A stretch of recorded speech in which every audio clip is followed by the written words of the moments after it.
From Los Angeles, ABC Sports presents Monday Night Baseball. At Dodger Stadium, the Cincinnati Reds and the Los Angeles Dodgers. This ABC Sports exclusive is being brought to you by Budweiser. For all you do, this Bud for you. By Chevrolet. See today Chevy, drive today Chevy, live today Chevy. By Gatorade Thirst Quencher. Gatorade is thirsty for that deep down body thirst. And by United Airlines. You're not just flying, you're flying the friendly skies.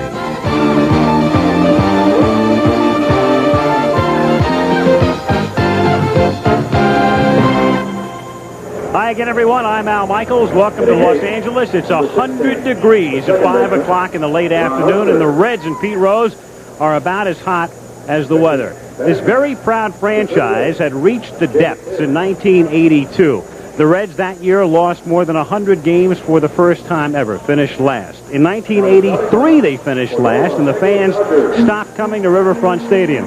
Last year, wallowing around again, and then the brilliant move made by Bob Hausum at that time to bring Pete Rose back, not only as a player, and it's well known that, barring injury, he will eclipse Ty Cobb's mark this year for most career hits, but brought him back as a manager as well. And all of a sudden, the fans are back. Interest is back in Cincinnati. Rose is on his way to eclipsing Cobb's mark and maybe leading his team to a pennant, because right now the Reds are only 4 games back. They're in front of the Dodgers, who trail San Diego by 5. Let me turn now to Jim Palmer, and let's talk about the Los Angeles Dodgers. 5 games back, and what you think in terms of their future with 3 months remaining in the season. Can they win it? Well, I guess they can, Lee. They seem very optimistic. We came in here a month ago. They weren't catching the ball. They weren't hitting very well. They're still not hitting, with the exception of Pedro Guerrero, 15 home runs in 1 month in June. But the one constant the Dodgers have is their pitching. It's going to keep them in ball game. It's done it all year. They're, I think, last in extra base hits in the National League. So they are used to playing the one-run games. They're used to winning the close ball games, and they've tightened up their defense. So they're very optimistic. They think they have a chance to win, and they're hoping a guy like Mike Marshall, who's on the disabled list, will come back and be able to give them some extra power. He won't be back for another 10 or 15 days. Generally, it's felt this division is not as strong as the East. What do you think? Well, I think the dominant team in the National League is the San Diego Padres, but what they've done is not be able to pull away. And you have 2 teams that we're going to see tonight, both Cincinnati and the Dodgers. Cincinnati only 3 back in the loss column, the Dodgers only 4, that think that they can win. And San Diego really hasn't been able to pull away, and they've allowed them to have that sense of optimism. Of note this week in baseball, the trade of Alan Wiggins from San Diego to Baltimore. Many of you know the story. Wiggins, drug troubled, had been suspended by the Padres earlier this season. Ballard Smith, the president of the San Diego club, said he would never again play for San Diego. Lived up to that word. He is right now playing at Rochester, will rejoin the Orioles shortly. And earlier, Howard Cosell talked to Oriole owner Edward Bennett Williams. Bringing Wiggins back probably this Thursday for the start of the Kansas City series. Public pressure, as you know, will be utterly enormous. Why? Because Wiggins was refused by Ballard Smith, San Diego owner, a place on the San Diego team. What are you going to say in the face of what the public press has already said? Well, I don't plan to answer what the press has said. I don't even know really what they've said, Howard. But I believe that the boy deserves another chance. I spent a lot of time with him. We did a very deep analysis of his case. We had experts look at it. I think it's a risk, but it's a risk we're willing to take. I've spent all my professional life believing in the redemption of the human spirit and reformation and in the revolution of character, and I intend to take that risk with Alan Wiggins. In the meantime, I think it would be a very sad thing if we excluded him from baseball. I think you have to look at it as though you had a member of your own family who had this problem. You certainly wouldn't rule him or her out of your family. You'd keep a light in the window and hope that it turned out well, and that's what I'm hoping here. How does this square with Commissioner Ueberroth's mandatory drug testing procedure desire? Will you mandatorily, or will he submit mandatorily to drug tests? Yes, he has said he will. And I don't think there's anything inconsistent. I think that what we're doing is perfectly consistent with the drug rehabilitation program that's part of the collective bargaining agreement between the players and the owners. Well, more pressure will come upon you because I talk to you now from Dodger Stadium, as you know, and Steve Howe has been placed on the restricted list, he having vanished for slightly more than a day. No statement about him that would indicate that he's had a relapse, nor do I judge that he has had. But what about the additional public pressure from the Howe case? Well, I think that's unfortunate. I hope to goodness that he hasn't had a relapse. I hope that his absence is explainable by reasons other than a relationship to drugs or narcotics. But if it is explainable that way, then it's very regrettable. That won't deter us from placing confidence in Alan Wiggins' rehabilitation. We're going to cast that vote of confidence. We're going to give it to him. I think he will deserve it. I'm satisfied that he's learned his lesson. I'm satisfied that he realizes that he made a bad mistake. I'll have to agree with you in the implications from your questions. I can't understand how, in the name of reason, a professional athlete who's blessed with a great body can tamper with narcotics and take the risk of destroying it. I agree wholeheartedly with the implication of your questions. Thank you very much, Ed. I've got to cut it off. Maybe the day will come when you'll once again see your team beat the Yankees. Thank you. Meanwhile, at Dodger Stadium tonight, there's your pitching matchup. Jay Tibbs in his second year with the Reds, and Oral Hershiser, 7-2 for L.A. Batting order for the Cincinnati Reds. Gary Reedus leading off. Eddie Milner batting second. In the third spot, the player-manager, Pete Rose. Having a terrific year. Batting fourth, Dave Parker. Then Alan Nicely, the catcher. After him, Dave Concepcion, veteran shortstop. Then Wayne Krenchicki with sudden power at third base. Ron Oster at second base. And finally, Jay Tibbs, the pitcher. Al? Interesting little thing going on the field right now in the meeting at the plate. The Dodgers have called up Dennis Powell. He has just walked out of your picture. You can see Bill Russell, and Powell is trotting back to the dugout. But with Steve Howe on the restricted list, they call the kid up from Albuquerque, and Lasorda sent him out with a lineup card just to get introduced to those men. Lanny Harris back of the plate, Bob Engel at first base, Jim Quick at second, and Paul Runge, the umpire, at third. They tell us it reached 106 downtown today. Very low humidity, and you've been hearing and reading about the fires they've been having in Southern California, and that is one of the reasons. Very little breeze right now as the Dodgers now take the field before this late arriving crowd at Dodger Stadium. Actually, my friend, I was at the Coliseum doing a piece today, and it was 104 then. And then what was it when you went outside? Defensively, in the shade. Greg Brock at first base for the Dodgers. And at second base, Steve Sachs, who's doing a better job defensively, but not hitting very much. At shortstop is Mariano Duncan, the rookie switch hitter who loves to bunt. And the third baseman is Dave Anderson. Pedro Guerrero was at third until the 1st of June, and of course now he is very much still in the lineup, but in a different role. And there he is in left field. That's Guerrero in left, and Ken Landreau is the center fielder. Number 44. And around and right for the Dodgers is R.J. Reynolds. Mike Marshall is on the disabled list. He had an appendectomy and won't be back until after the All-Star break. Mike Scioscia does the catching, and it's more than a platoon situation, though Steve Yeager does see some action against lefties. It's Scioscia in about 80% of the time. And Oral Hershiser is on the mound. On our first Monday night game this season, you might remember he worked against the New York Mets in a game that wound up a 12-inning affair. And earlier, Dodger manager Tommy Lasorda talked about this brilliant young pitcher. Outstanding ability. He has one of the finest sinker balls in the game today. Tremendous curveball. When you watch him pitch, if you see guys hitting balls on the ground, you know he's pitching a strong game. If they start getting the ball in the air, he's raising the sinker ball, doesn't allow it to have any sink to it, and he gets hit fairly hard. He's going to be one of the premier pitchers in baseball. Scores this afternoon. There's Montreal's victory over St. Louis in a day game. In 10 innings, Lucas beats Horton, McGee, and Dawson with home runs. Andre hitting number 10. So Montreal over the Cardinals in the first game of that big series.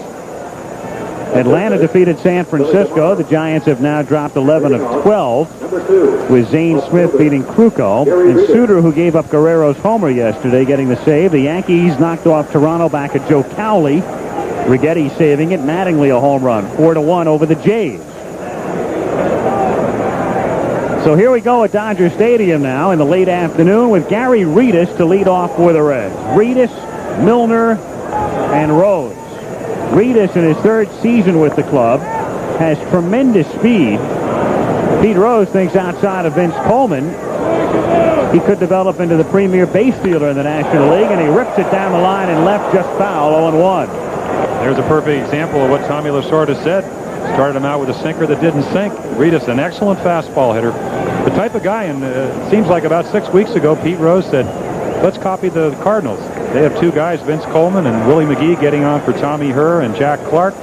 Let's put Redus, who was sitting on the bench, let's put him in left field and start him, and Eddie Miller after, and get him on for Rose and Parker. And they've been scoring a lot of runs, second in the National League. And the Reds have won 5 of their last 6 as he looks at a strike, and the count is 0-2. When spring training started, Rose decided his outfield would be Cesar Cedeno in left, Eric Davis in center, and Dave Parker in right. Well, Cedeno's being platooned, and Davis is in the minors, and Redus has just struck out. So Gary is gone on 3 pitches. 1 out in the first inning, and Eddie Milner will be coming up. Center fielder. Looks like a sinker right down the middle of the plate, 93-mile-per-hour sinker. So you get an idea of the velocity that Orel Hershiser has. Tough time to see, Al. This is, if you're a pitcher, you want to be out there. Light standard is just about covering the pitcher's mound. Twilight. Hard to pick up the spin on the ball. And even though it's just about the longest time of year, maybe 10 days past the longest day, it's going to get tougher too. At least the entire field right now bathed in sunshine as it's hit down to Brock, who is able to juggle and still recover to throw over to Hershiser for the out. So they keep Redus and Milner off the base paths, and Pete Rose, 38 from a tie and 39 from eclipsing Ty Cobb, comes up. You know, there's a way to win at this ballpark. Hit the ball down. That little dirt spot in front of that dirt area in front of home plate, you can play ping pong off that if one remembers the 1981 World Series. Drove the Yankees crazy, the Dodgers did. Well, George Frazier lost 3 games throwing his sinker. They just hit those high hoppers. Took advantage. Pete Rose getting more cheers than boos as he comes to the plate, taking low. And, of course, in his 40s now, there is a certain sense of appreciation that did not exist a few years back. Rose grounds it to the right side, and Brock is there to handle this one. So 2 plays go into the book 3-1 after the strikeout of Redus.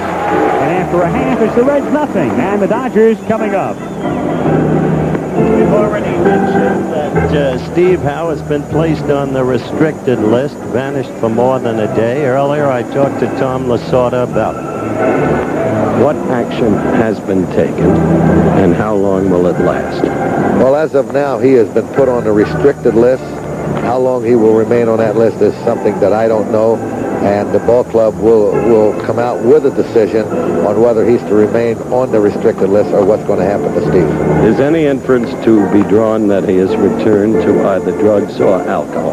Well, this is something we can't say right now, but certainly we're all in all at what has happened. We don't know why this young man hasn't shown up.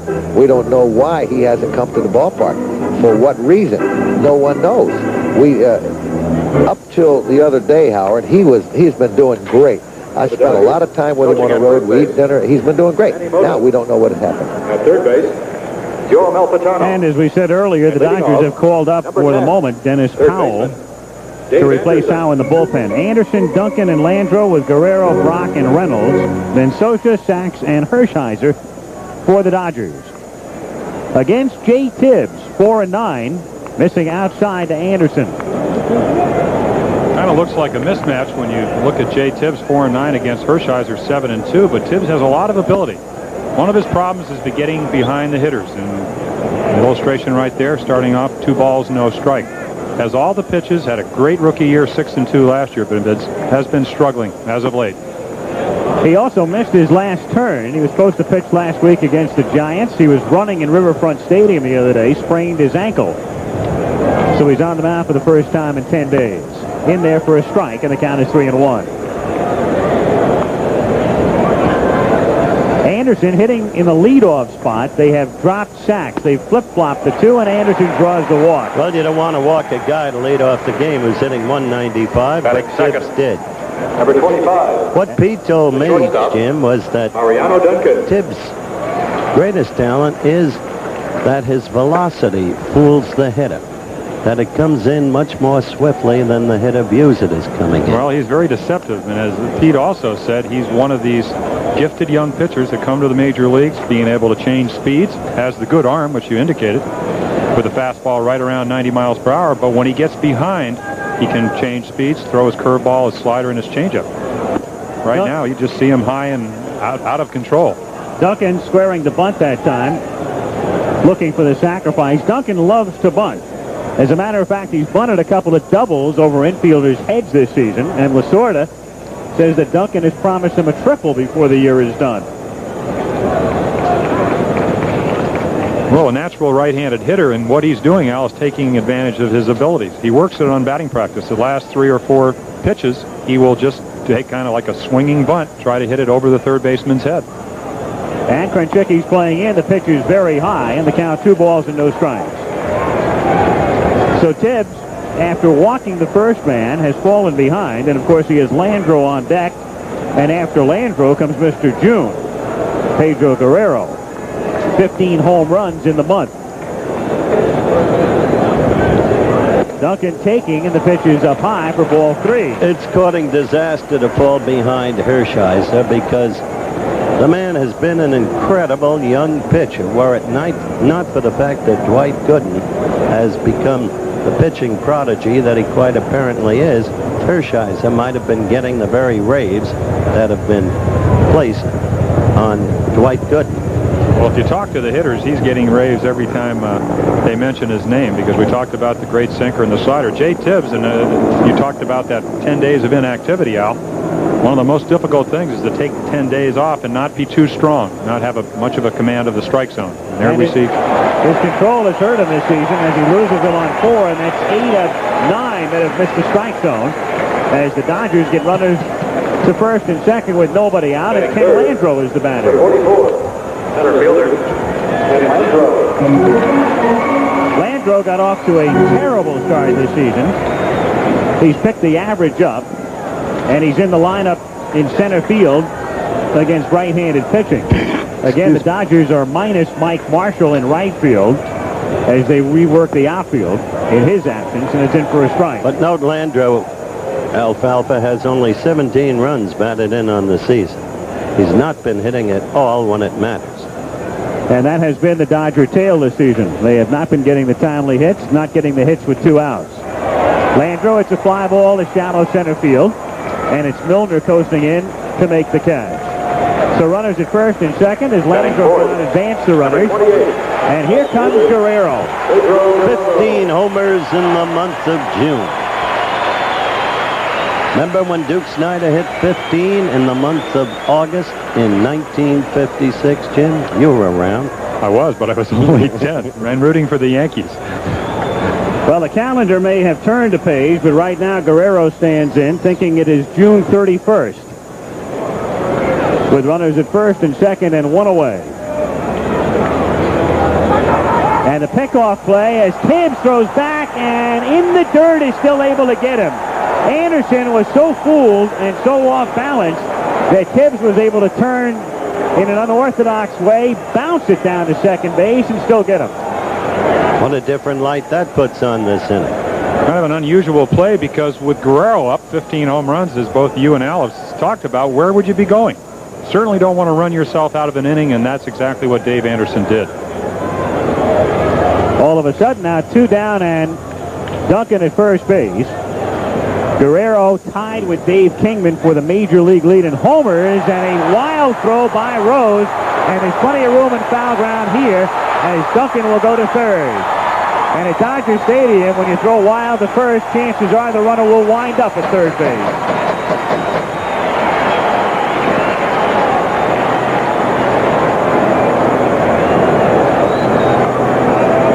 The only problem there for L.A. is that it opens first base now, and Tibbs can work around Guerrero.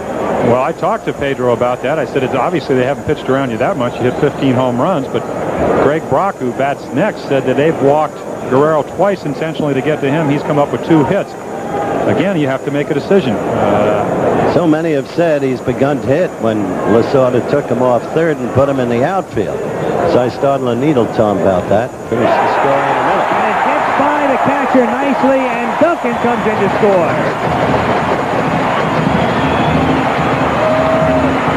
Anderson almost ran the team out of the inning, and then all of a sudden a throwing error, and now a pass ball, and it's 1-0.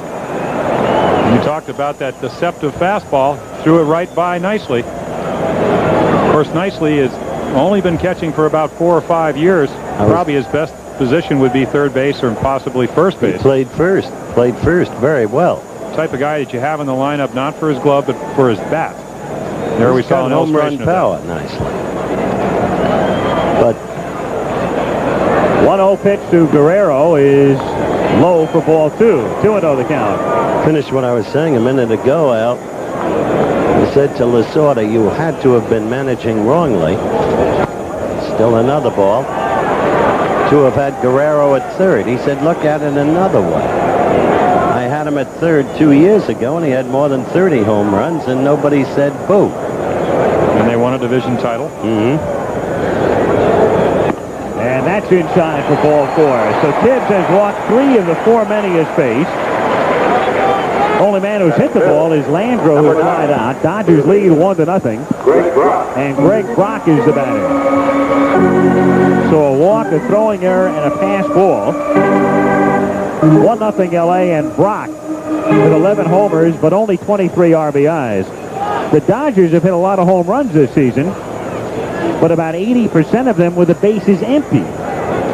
But this kid's got quick hands, quick swing. He's a good hitter with the power already suggested by the 11 home runs. But even that's a little deceptive. Had a hot streak in June, hit 4 home runs in 10 days, drove the Mets crazy with a spree at Shea Stadium. And he's been warm of late, as the graphic illustrated. 2-0 the count. Nicely will go to the mound, and the great thing about being a player manager is that you can go to the mound as well from your spot at first base. Of course, in this situation, you would almost think that Jim Cott, the pitching coach, would come out, and there you see the little hit of encouragement. Pete's probably saying you got to throw the ball over, which is a fairly important point. And I'm sure Tibbs is trying to do that. Again, if you take 10 days off, it's not easy to throw the ball where you want to. Now Krenchicki goes to the mound, and that buys more time in the bullpen, where I believe it's Ron Robinson who has gotten up to start throwing. That's who Pete told me would come on the minute Tibbs gets in trouble. And the plate umpire, Paul Runge, had indicated that that was a trip to the mound for Pete Rose as a manager, as it's fouled back. And the count 2-1. That's interesting, isn't it? The first baseman goes over, but he's the manager. Now it's a trip to the mound. Guerrero at first with 2 down. And the 2-1 pitch is ripped into right field for a base hit. Dave Parker up with the ball as Guerrero goes to third. Runners at first and third with 2 down. 1-0 Dodgers, and R.J. Reynolds, the switch hitter, will come up. Well, you get behind the hitters and you have to come in. Like we said, Brock's been on a hot streak, gets a fastball down and in, which is where he likes the ball, and drills it to right field. And he doesn't have a cheapie up at the plate. Reynolds has been the Dodgers' best hitter with runners in scoring position, .316 average in that regard, and pretty good out in the outfield. He's played all 3 outfield positions this year.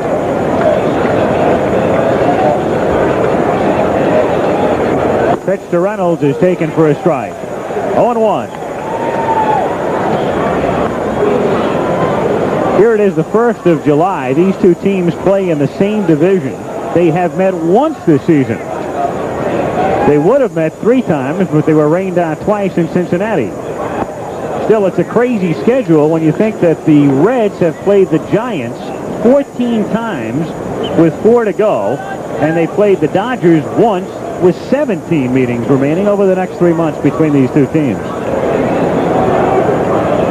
You were on the scheduling committee, weren't you? No, but your buddy Chubb was. Chubbaroo.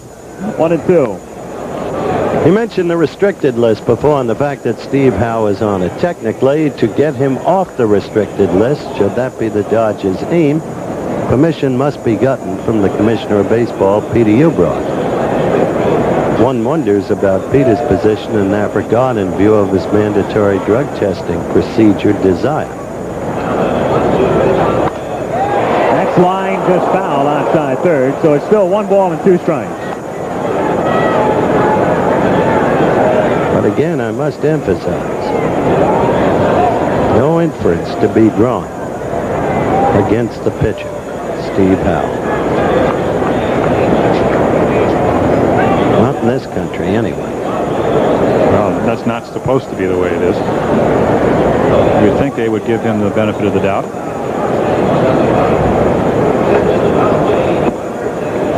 Two balls, 2 strikes, the count.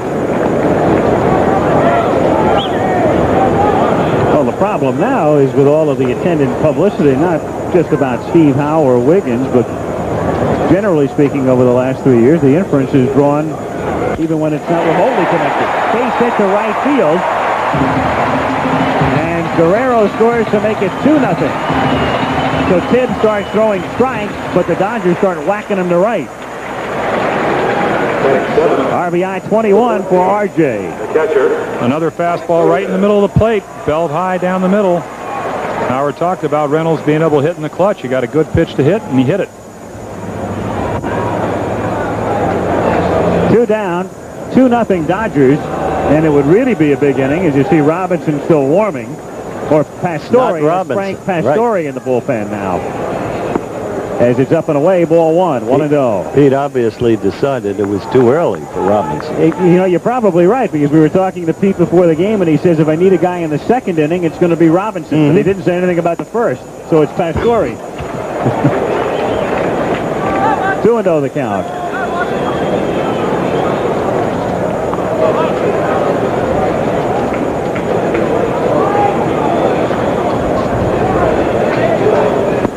Mike Scioscia looks at a strike and the count 2-1.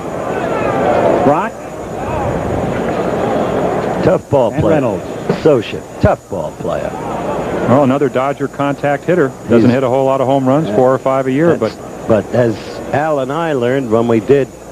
That's chopped toward the middle, and Concepcion has to back up and throw to first, and he gets him. The Dodgers are done here in the 1st inning, but they come up with a couple of runs, 2 hits, lead 2-0, and we'll be back after this message and a word from our local stations. I'm Al Troutwig in New York. This afternoon in Toronto, the Yankees and Blue Jays tied at 1. 2 outs, top of the 8th, and Don Mattingly sends this Doyle Alexander pitch over the right field wall. Yankees go on to win 4-1. Let's go back to Al Michaels in Los Angeles. And we can tell you that at Wimbledon today, McEnroe and Lendl won. So did Chris Everett Lloyd and Pam Shriver. Yeah, but look at the upsets. Armitage defeating Yannick Noah, and Becker putting away the Swedish player, Nystrom. Different story for the Swedes on grass. Here in L.A., we go to the 2nd inning with Dave Parker having a terrific season leading off. And in the women's division, Anna gets beat, and Wendy Turnbull loses as well. Dave Parker taking inside. Parker reborn when he was traded from Pittsburgh to Cincinnati. In his 2nd year now with the Reds, playing in his hometown and having a great season. Chases an off-speed pitch, and it's 1-2. And there you saw a great curveball, the one that Hershiser has. Parker, amazing, took off all the weight. Last year hit 16 home runs, already has 14 this year. talking to Coach Billy DeMar, said he was down there with the pitchers and the catchers the first day of spring training, about really a week early, working hard. 2-2 the count, and he's become a big favorite in his hometown. It wasn't that long ago, a couple of years back, people were questioning Parker's ability, questioning Parker's enthusiasm. Takes that one, and down he goes again. So Hershiser keeps it down, takes something off it, and gets a second K. This, as I said, is not a pitcher you want to get behind. Examples, twice in the early season against the Padres, whom Jim said looked to be the standout team again in the National League this year to you at the beginning of the telecast. Twice he beat the Padres, a one-hitter, a two-hitter. That kind of achievement had not been accomplished since Lon Warneke did it. Jim would remember vividly back in '39 with the Cubs. You remember Lon Warneke, the Arkansas Hummingbird. 1-0 pitch in there for a strike. Another one of my favorites, Howard. Arkansas Hummingbird. I thought that was Frank Broyles. Could be. Alan Nicely at the plate, one out and the base is empty and fouling it back. Alan Nicely last year in the minors, playing mainly first base, DH some at Wichita. Started this season at Denver. In his first 21 games with the Reds, hitting .321, and he's tailed off. But he was brought up from the minors because the Reds were getting zero offensive productivity from their catchers. 2-2. That was 93 miles per hour. This is a very well-spoken young man, Hershiser. 2-2 pitch. Breaking ball, low, ball 3. Full count. Very literate, carries his success thus far in his career very, very well. Well, he's had 35 starts and 7 shutouts, so that means every 5 times he pitches a shutout. Rather good pitching. The first game, we saw him make an excellent play over his head. He also hit a double to aid his cause. And that's called strike 3 on the inside corner. Lanny Harris, to the disbelief of Nicely, and Hershiser has rung up 3 strikeouts. See for yourself. Nicely thinks the ball's inside, and it might have been, but again, a good fastball is one that moves. That ball ran about 6 inches. Might have even fooled the umpire. 3 strikeouts, 2 groundouts, and the 5 putouts thus far. Concepcion, aging now, but still efficient. In his 16th season, takes a strike. One of those few players now who has made a career of playing with one club, top to bottom, as did Johnny Bench. A strike. Key home run for Dave. Al in the All-Star game we did in Montreal a few years back. 1982, he not only hit the home run, but as it turned out in a low-scoring affair, wound up winning the MVP award because of it. 2 out, bases empty, Dodgers on top 2-0. Concepcion was having major offensive problems early this season and started muttering about retiring. He wasn't all that serious, but it got a lot of publicity. Fouled away, and it's still 0-2. And last year wanted to be traded. He was playing a little bit of third base, wasn't the regular shortstop. It seemed when Pete Rose came over, of course he had seen Concepcion play at his best, put him back at shortstop, and the results kind of speak for themselves. Not only playing well in the field, but also with the bat. 1 ball, 2 strikes. That C on his jersey on the left shoulder denotes captain. He was named the captain of the team, of course, before Rose came back to manage. So Pete still bestows that title upon him, but there's little doubt who the leader of this club is, on and off the field. And he hits him right in the C. So Concepcion becomes the Reds' first base runner with 2 out in the 2nd inning.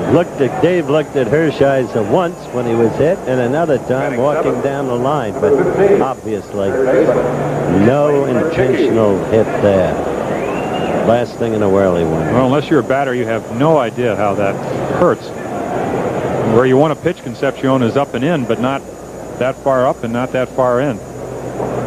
This kid is not without interest. He played 6 years in the Orioles system, accumulating only 91 Major League at-bats during that time. Traded to the Reds in '82, played a little more than a year with the Reds. They traded him to Detroit, and he comes back here, and he's hitting home runs now. Wayne Krunchicki. He's platooning at the moment with Nick Asaski. And Krunchicki's been hot. He's 11 for his last 24, and in good measure, very much responsible for the Reds winning 5 of their last 6.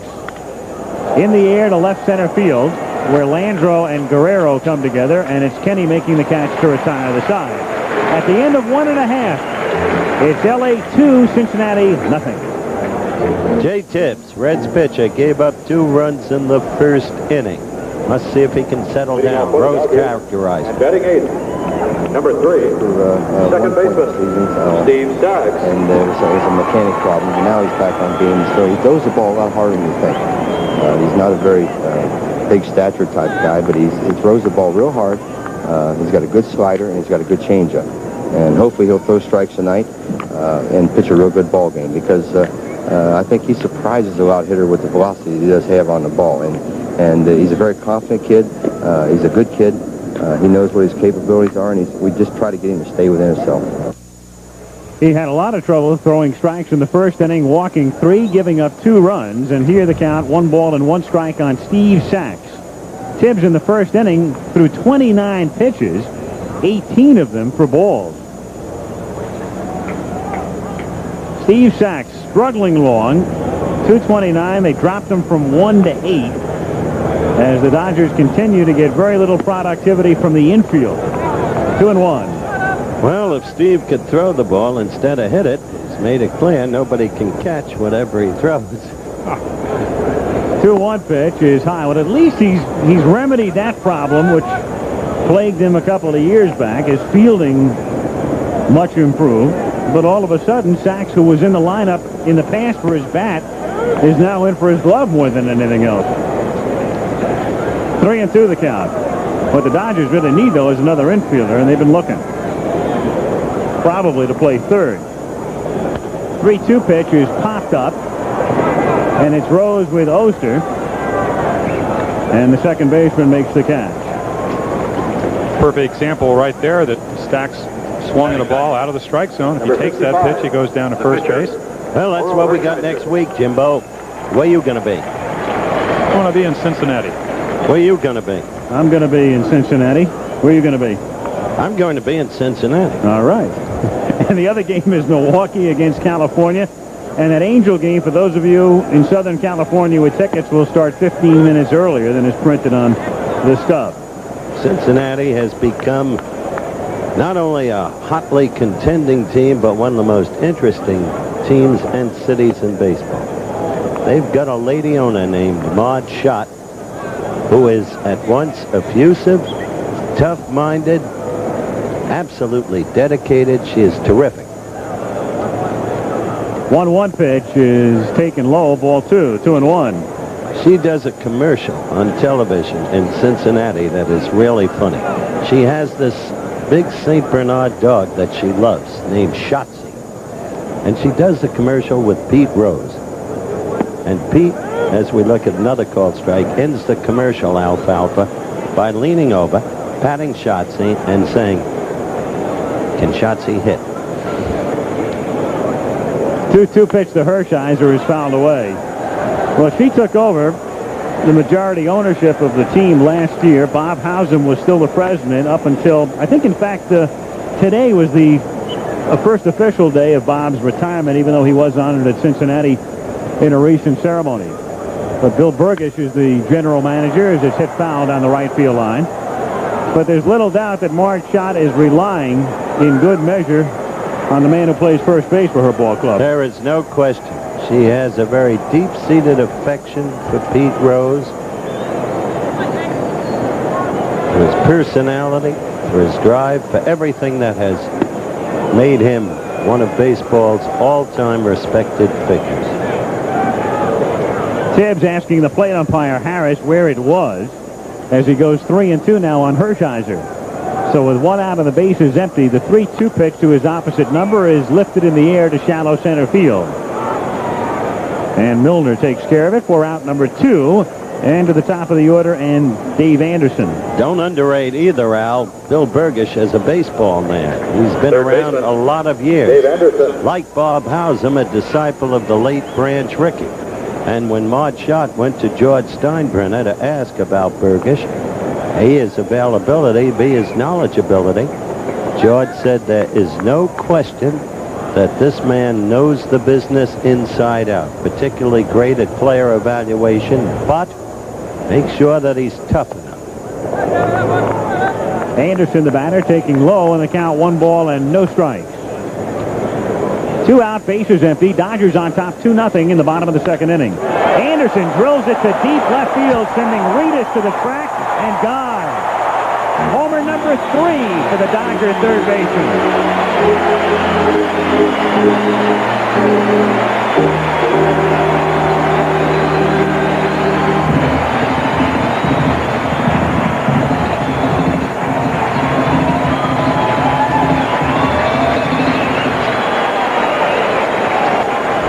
Once again, Tibbs struggling with his control. It gets behind Anderson. Fastball right in the heart of the plate. Uncharacteristically, because Anderson's mostly a line drive hitter. Crushes it. You don't expect a home run from Anderson. If there was one thing Rose wanted from Tibbs tonight, it was Tibbs to keep his team close. A 1-run ball game. Duncan chops it out in front of the plate and nicely throws it out. And the Dodgers take a 3-0 lead on the 7th home run of Dave Anderson's career as we go to the 3rd. Tonight we'll keep you abreast as to what's happening at the Meadowlands in the Baltimore, New Jersey game. As Oster leads off by grounding down to Brock, who picks up his 3rd assist as the play goes 3-1, and Oster is gone on the first pitch in the 3rd inning, with Jay Tibbs coming up. Only Wayne Krenchicki has hit the ball in the air thus far for Hershiser. He hasn't been striking out. Everything else was a ground ball. And that shows in his whole record. Lasorda talked about it to us. Jim has mentioned it.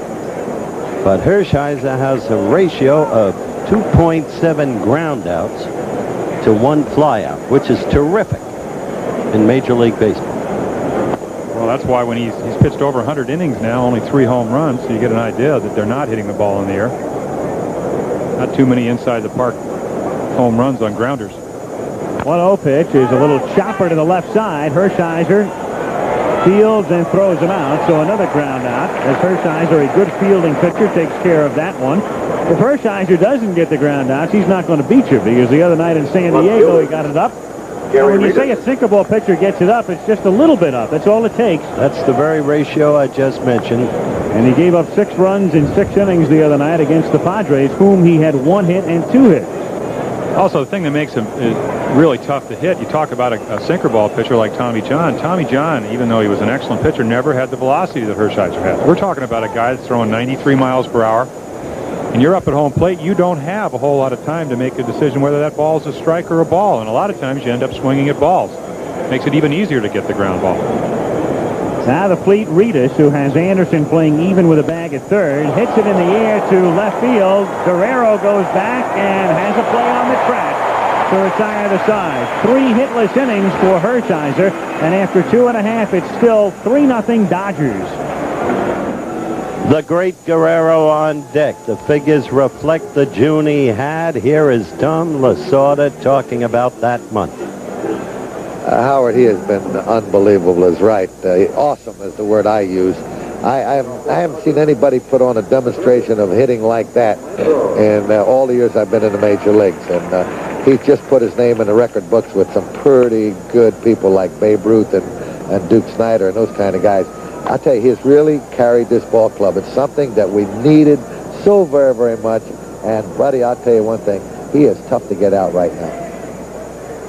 And he'll follow Landreau, who leads off in the 3rd. Dodgers on top 3-0 as they seek their 3rd consecutive win. Landreau flied out in the 1st, batting .239. Start of play today, Padres on top. Reds 4 back, Dodgers 5 back. So L.A. could move into a tie for 2nd with a victory. We talked in the pregame about that I think the Dodgers could win. Kenny Landreau right here is the type of guy that Tommy Lasorda's used in the 3rd role, 3rd batting slot almost all year. For them to win, he's going to have to get hot.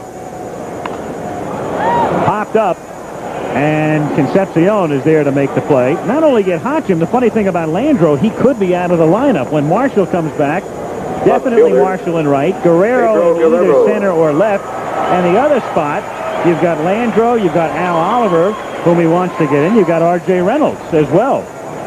You know what's interesting? It doesn't seem that long ago that Landreau had that tremendous hitting streak, consecutive game hitting 34 streak. games. That's right. 31, excuse me. Foul back by Guerrero. Guerrero hitting that 15th home run in his last at-bat. If you did not read about it yesterday, he won the game in the 8th inning, came up with a man on, and hit it off Bruce Sutter. And that, by the way, snapped despite his blazing month, what had been at that point an 0-for-14 streak. Well, he talked about that. We talked last week when we were in New York. Don Baylor, one of the great, and there's a good breaking ball from Tibbs. Really the first good one he's thrown all night. He talked about the great streak hitters. Another look at the curveball. Guerrero kind of fishing for it. Pitcher's pitch. I saw Reggie Jackson when he played for the Orioles in '76. I think hit 8 home runs in 9 days. And what happens is you take yourself out of the hot streak by expanding the strike zone. And Guerrero's strike zone that time was not big enough as he goes down on a pitch from Tibbs, recording his first strikeout with 2 down in the 3rd. It's particularly tough now, as you can see the shadow line extending between the mound and the plate. You say Reggie hit 8 home runs in 9 games for the Birds? An awesome streak. I didn't realize that. Only one guy has done better than that. You remember who that was? Dale Long. Yes, but the last place Pirates in 1956 hit 8 in 8 games. Nobody had ever done it before. Nobody's done it since. Once caught a game left-handed. 1-0 pitch. In for a strike. That was a Rickey experiment that died. American League scores. Yanks won. Seattle, Chicago tied. Detroit leading Baltimore. Gibson and Evans homered. Here in L.A., it is now 95 degrees, so it has cooled off. It got up to 106. And you downtown. see, excuse me, Al, you see the Angels leading the Rangers.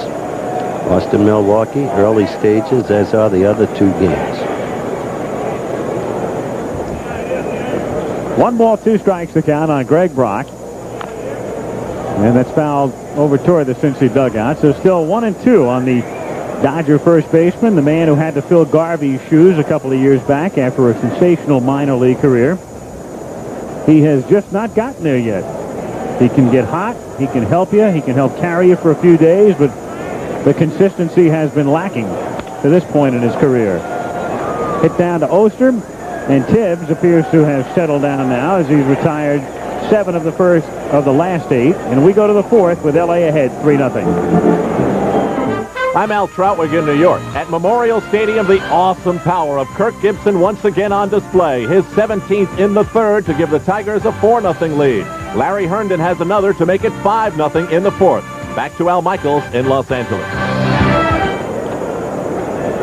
And here at Dodger Stadium, we go to the 4th inning. Dodgers on top by a score of 3-0. Reds still looking for their first hit, and Eddie Milner to lead off in the 4th. Rose and Parker to follow. Eddie Milner running up to bunt and taking low and inside, ball 1. That's tough for Earl. He just thought he was getting his pitching untracked. Mike Boddicker with a shutout yesterday in Fenway. Something not very easy to do. But Boston getting shut out 3 times at home this week. Hit in the air to center field, and Landreau makes the catch. 1 away, and Pete Rose comes to the plate, having grounded out in the 1st inning. Well, at least they're hitting flies now. Pete Rose. Reedus hit 1. Milner hit 1. Funny thing, you walk into the Reds clubhouse. For years, we've been walking into the manager's office. In various clubhouses, and the manager should sit there with a pot belly and a lot of tobacco stains on his shirt. This guy, of course, has 2 batting gloves and a helmet. Well, we talked to him, for 15 minutes? Did he ever put the bat down? Did he ever stop swinging? Never. I've known Pete for a long time, and I've never seen him without the bat in the clubhouse. Wayne Krenchecki was talking about his game-winning single yesterday afternoon in San Diego. He said it was similar situations. You couldn't see the ball. Goose Scotchy's on the mound.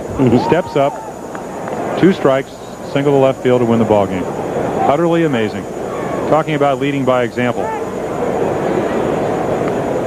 The 44-year-old wonder with a count 1-1 takes low for ball 2. By the way, if you're wondering if this will be Rose's last year, maybe not. Nope. He's going to get the record, but if he keeps hitting the way he is, he'll be back. He's liable to beat Cobb by a mile before it's over. He told me that today. I said, are you obsessed with this Cobb record thing? He said, no.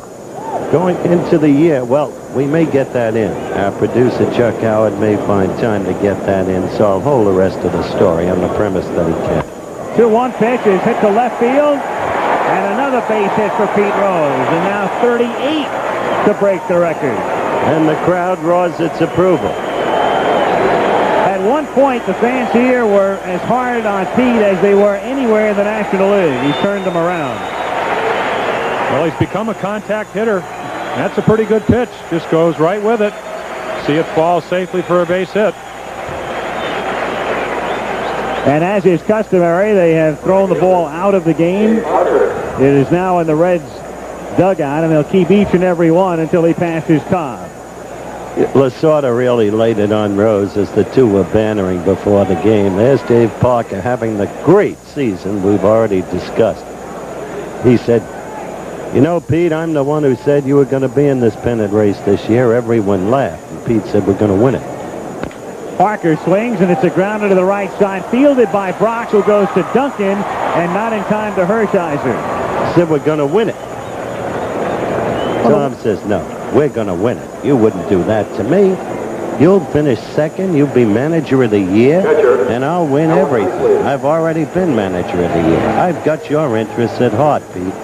And Pete just looked at it.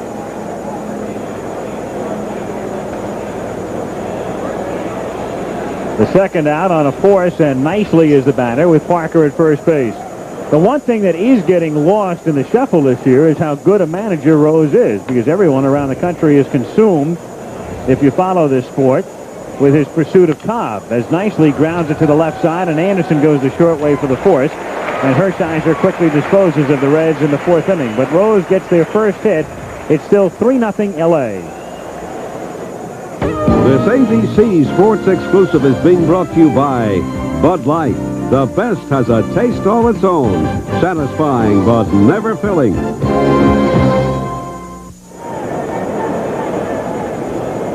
Al Michaels, Howard Cosell, Jim Palmer, Dodger Stadium. In the first inning, Duncan walked, went to third on a throwing error on a pickoff move by Tibbs, scored on a pass ball.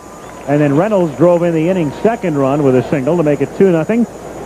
Dave Anderson accounted for the other Dodger run with a homer into the left field pavilion in the second. It's 3-0 L.A. 3 runs, 3 hits for the Dodgers. No runs, 1 hit, and 1 error for the Reds. R.J. Reynolds to lead off, and then Mike Scioscia and Steve Sachs against Jay Tibbs, who has settled down, retiring 7 of the last 8 men he's faced. And he starts Reynolds off with a strike.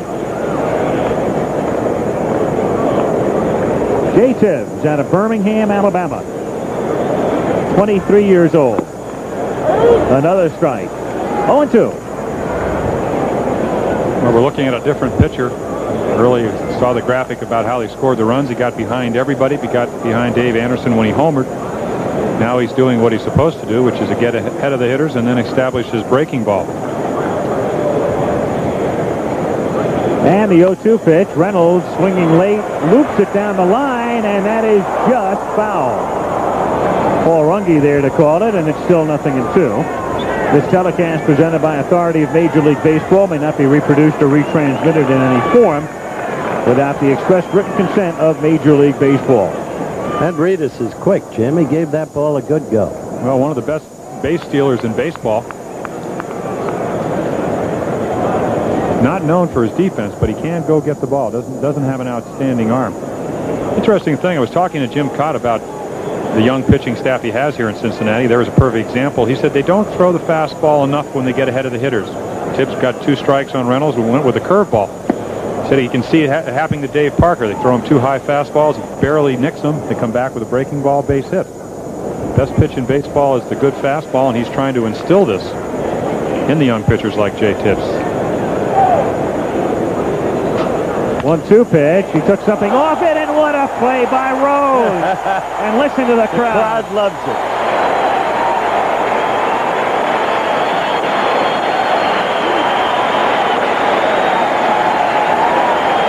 looking at a guy that's going to be known for about 4,200 hits.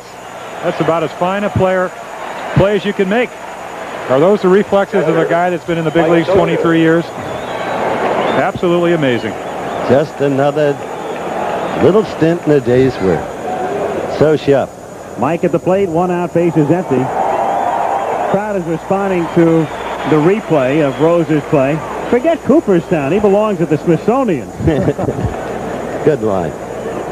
Scioscia, great at the tag play and the plate. Story I was talking about before. Here's Rose, and this one's routine. 2 out. Remember the Atlanta-St. Louis playoff series? One more look at the great play first. Second baseman, Steve Sides. Pete, the only man in baseball history playing over 500 games at 5 different positions. Bruce Benedict had failed to make a play at home. And you'll remember, Tom, outspoken as always, said, "Good Lord, Scioscia makes that play easily." We got to Atlanta, and there was almost a lynch mob waiting. Well, that was also the series in which Lasorda said Benedict would finish second in a race with a pregnant lady. So you're right. We needed some protection for Tommy. Fouled away in the count, 0-1. There he is. The interesting thing was, you'll remember, we went to lunch with Tommy, and who'd we bump into? But Bruce Benedict, and he thought that the whole thing was funny, and he has a real affection for Lasorda. When you go to lunch with Lasorda, you go all day. In any town. The 1-1 pitch is taken high, ball 2. And you've got to like pasta. For breakfast as well. Lunch, supper, midnight snack. 2-2. Lasorda may hold the world record for carbohydrates. I'm convinced of that after that week. You'd think he's on the Eat to Win diet, but that's not the case. There he is, of ample body. That's right. He's going out now for a pizza. Quick delivery to the clubhouse. Hold the anchovies. Down to Oster. And one second baseman throws out the other. That's 10 of the last 11 set down by Tibbs. Still 3-0 Dodgers. Back after this message and news headlines from your local station.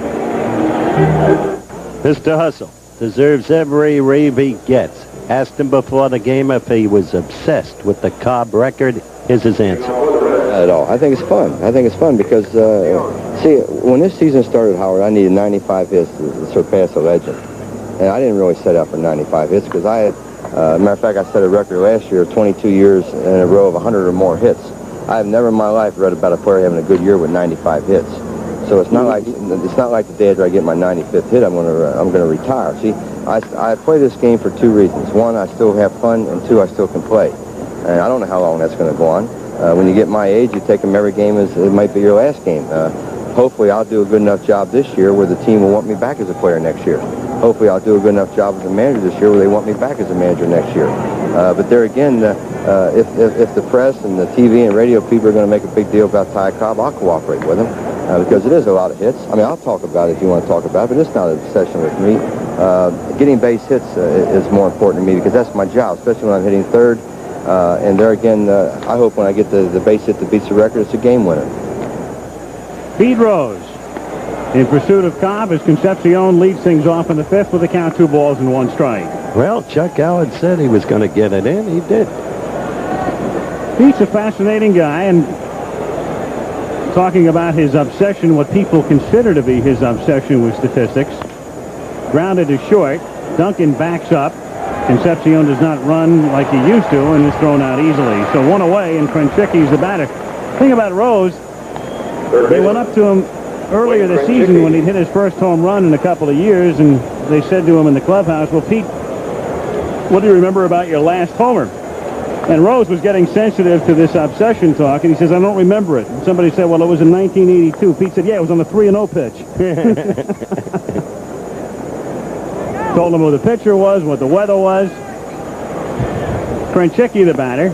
Worst day in his life was the day they benched him in the World Series game in Philadelphia. 1983. He really... That's the game that I won, the 3rd game. That's right. Hard to believe. Went with Tony Perez, instead of Pete. That was the year they had started benching Pete in certain situations down the stretch, and the Phillies were still able to pull it out in a weak division. And they sat him down, did Paul Owens, in Game 3 that night. Well, it's a classic example. When you have a bad year when you're Pete's age, or 38 or 39, your career is over. If you have a bad year when you're 27, you've just had a bad year. They begin to doubt you. You begin to doubt yourself. Now that's a very sage statement. Once they begin to doubt you, you begin to doubt yourself. That happened to you, didn't it, Jim? Well, it did, and I think we talked many times. You kid me about Earl Weaver, but Earl never doubted me. I think if he was managing last year, I would have had more opportunities. 2-2 pitch. Ball 3. Some people were doubting you as far back as the rotator cuff injury before anybody knew what a rotator cuff was. Not Earl. He started, Jim, in the final game, pinning at stake against Milwaukee. What a bad decision that was. Turned out that way. Yeah, certainly did. Krenchecki lines it to left center field, but Guerrero comes in and, fighting the shadows, makes the catch. Not that easy a play with the ball coming out of the brightly lighted seats, which are still bathed in sunlight, back of first. Oh, he's much more comfortable in the outfield. In fact, I think Lasorda made the move on our first Monday night game, put him out in center field. Yesterday, hit the game-winning home run, also made the game-winning catch in left center, doubled up the runner at second for the final out. You see him just grinning out there? He loves it. He said there aren't as many bad bounces. He said I can work on my batting stance in the outfield. I couldn't do that at third. Ron Oster, the batter, the Cincinnati native, the switch hitter who once stood in line to get Pete Rose's autograph when he was growing up in the Rhineland. Swinging and missing, and the count 1-1. The Queen City. Queen City, and that's where we will be. And there, a look at the shadows here and how difficult it is for the outfielders at this time. Especially the right fielder, of evening. We saw that last time, Danny Heap, when we did the Met game. Tremendous amount of trouble out there. A little bit like Fenway Park, Yankee Stadium, certain times of the year. By the way, that final game against Milwaukee, it was Robin Yount who belted you, wasn't it? Good pitch, low and away, home run down the right field line. Dempsey comes out. He says, let's pitch him inside. I said, do you know how good a hitter he is? I pitch him inside. He hits it over the bullpen in left field. He was just better than I was. Oster flies out to Landreau. And it's still 3-0 Dodgers in the middle of the 5th inning. Al Michaels. All right, thank you, Al. And here in the bottom of the 5th inning, Oral Hershiser is at the plate, and the count is 1-1 He leads off in the 5th. The Dodgers on top 3-0, and pops it up to Krenchecki on the dirt, 1 away. Jay Tibbs started the game by walking 3 of the first 4, committed an error, gave up 2 hits, but since the first inning, counting the final out of the first inning, he has retired 11 of 12. The only blemish created by this man, Dave Anderson, who hit one into the seats and left in the second. Kind of the same pattern that's plagued Jay Tibbs all year. Early in the year, started out pitching very well, not too much support. Tonight, same similar situation. Really the only mistake he really made, other than being wild, was the pitch right here to Dave Anderson. Got behind him in the count.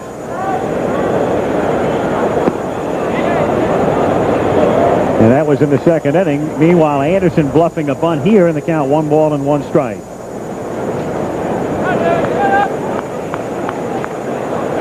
Jay Tibbs, another of the Reds' good-looking young pitchers. They appeal at first base and don't get the call. Got a good-looking youngster by the name of Browning, Tom Browning, pitching well. Their bullpen has done a great job. Ted Power is beginning to get some acclaim, and deservedly so. Strike here, 2-2. So the Reds, after losing 100 games a couple of years back and finishing last 2 years in a row and then 5th, are right in the race. 3-2. Little high. We have to give a lot of credit to Jim Cott. Pitched, I think, in the major leagues 25 years. Tremendous competitor, knew how to pitch. I enjoyed it when you said Cott was telling them, use that fastball as no pitch the equivalent of it. Jim should know. When was the last time he threw one? Well, it's interesting because when I first came up, which was back in the middle 60s, Jim Cott was a power pitcher, but he made the the change, the evolution of a power pitcher to a guy that kind of spotted it, threw the ball on the corners. Mariano Duncan, the switch-hitting rookie, has taken over as the Dodgers shortstop. They pitch out, and if you're wondering, Rose does call the pitch outs.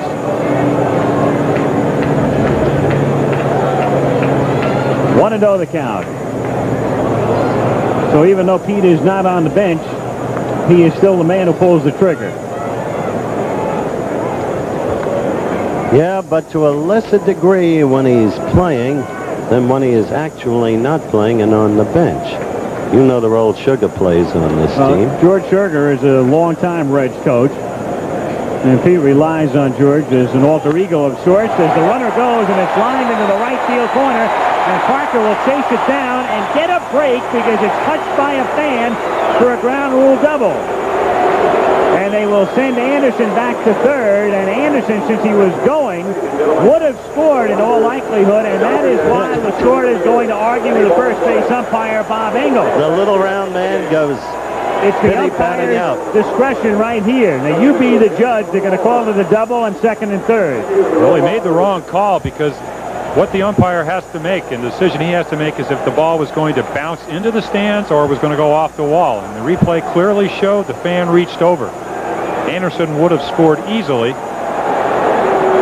Once again, the one hopper looks like the ball is just below the railing. Fan reaches over, ball clearly in the playing field. Now the umpires will huddle. The initial call was runners at second and third, and now the discussion between Lenny Harris, Bob Engel, Jim Quick, and Paul Runge. Let me tell you, if they change the call, Rose will go in. Sure. Look at Pete. Up until a couple of years back, it was automatic. It was a ground rule double, and they are going to allow him to score. Pete had sneaked over to the group now. So Anderson comes in to score to make it 4-0. And Pete, in his heart of hearts, knows it's the right call, but since it's a reversal, it's up to the manager to have his say. Can't believe Duncan hit the ball that hard and that far. Well, it's a situation where Jay Tibbs is a little bit worried about Dave Anderson stealing. Doesn't make a quality pitch. Duncan not known for his ability to pull the ball, especially from the left-handed side. Rose wants to know who made the call and how he came upon it. That's Bob Engel, the first base umpire. Engel, I'm sure, said to him it would not have bounced over the fence. The runner was going. Paul Runge is the third base umpire, and it might have been Runge who cast the deciding vote on the jury, because it is Pete taking up his cause now with Runge at third. Obviously doesn't like the answer that Paul Runge is giving him.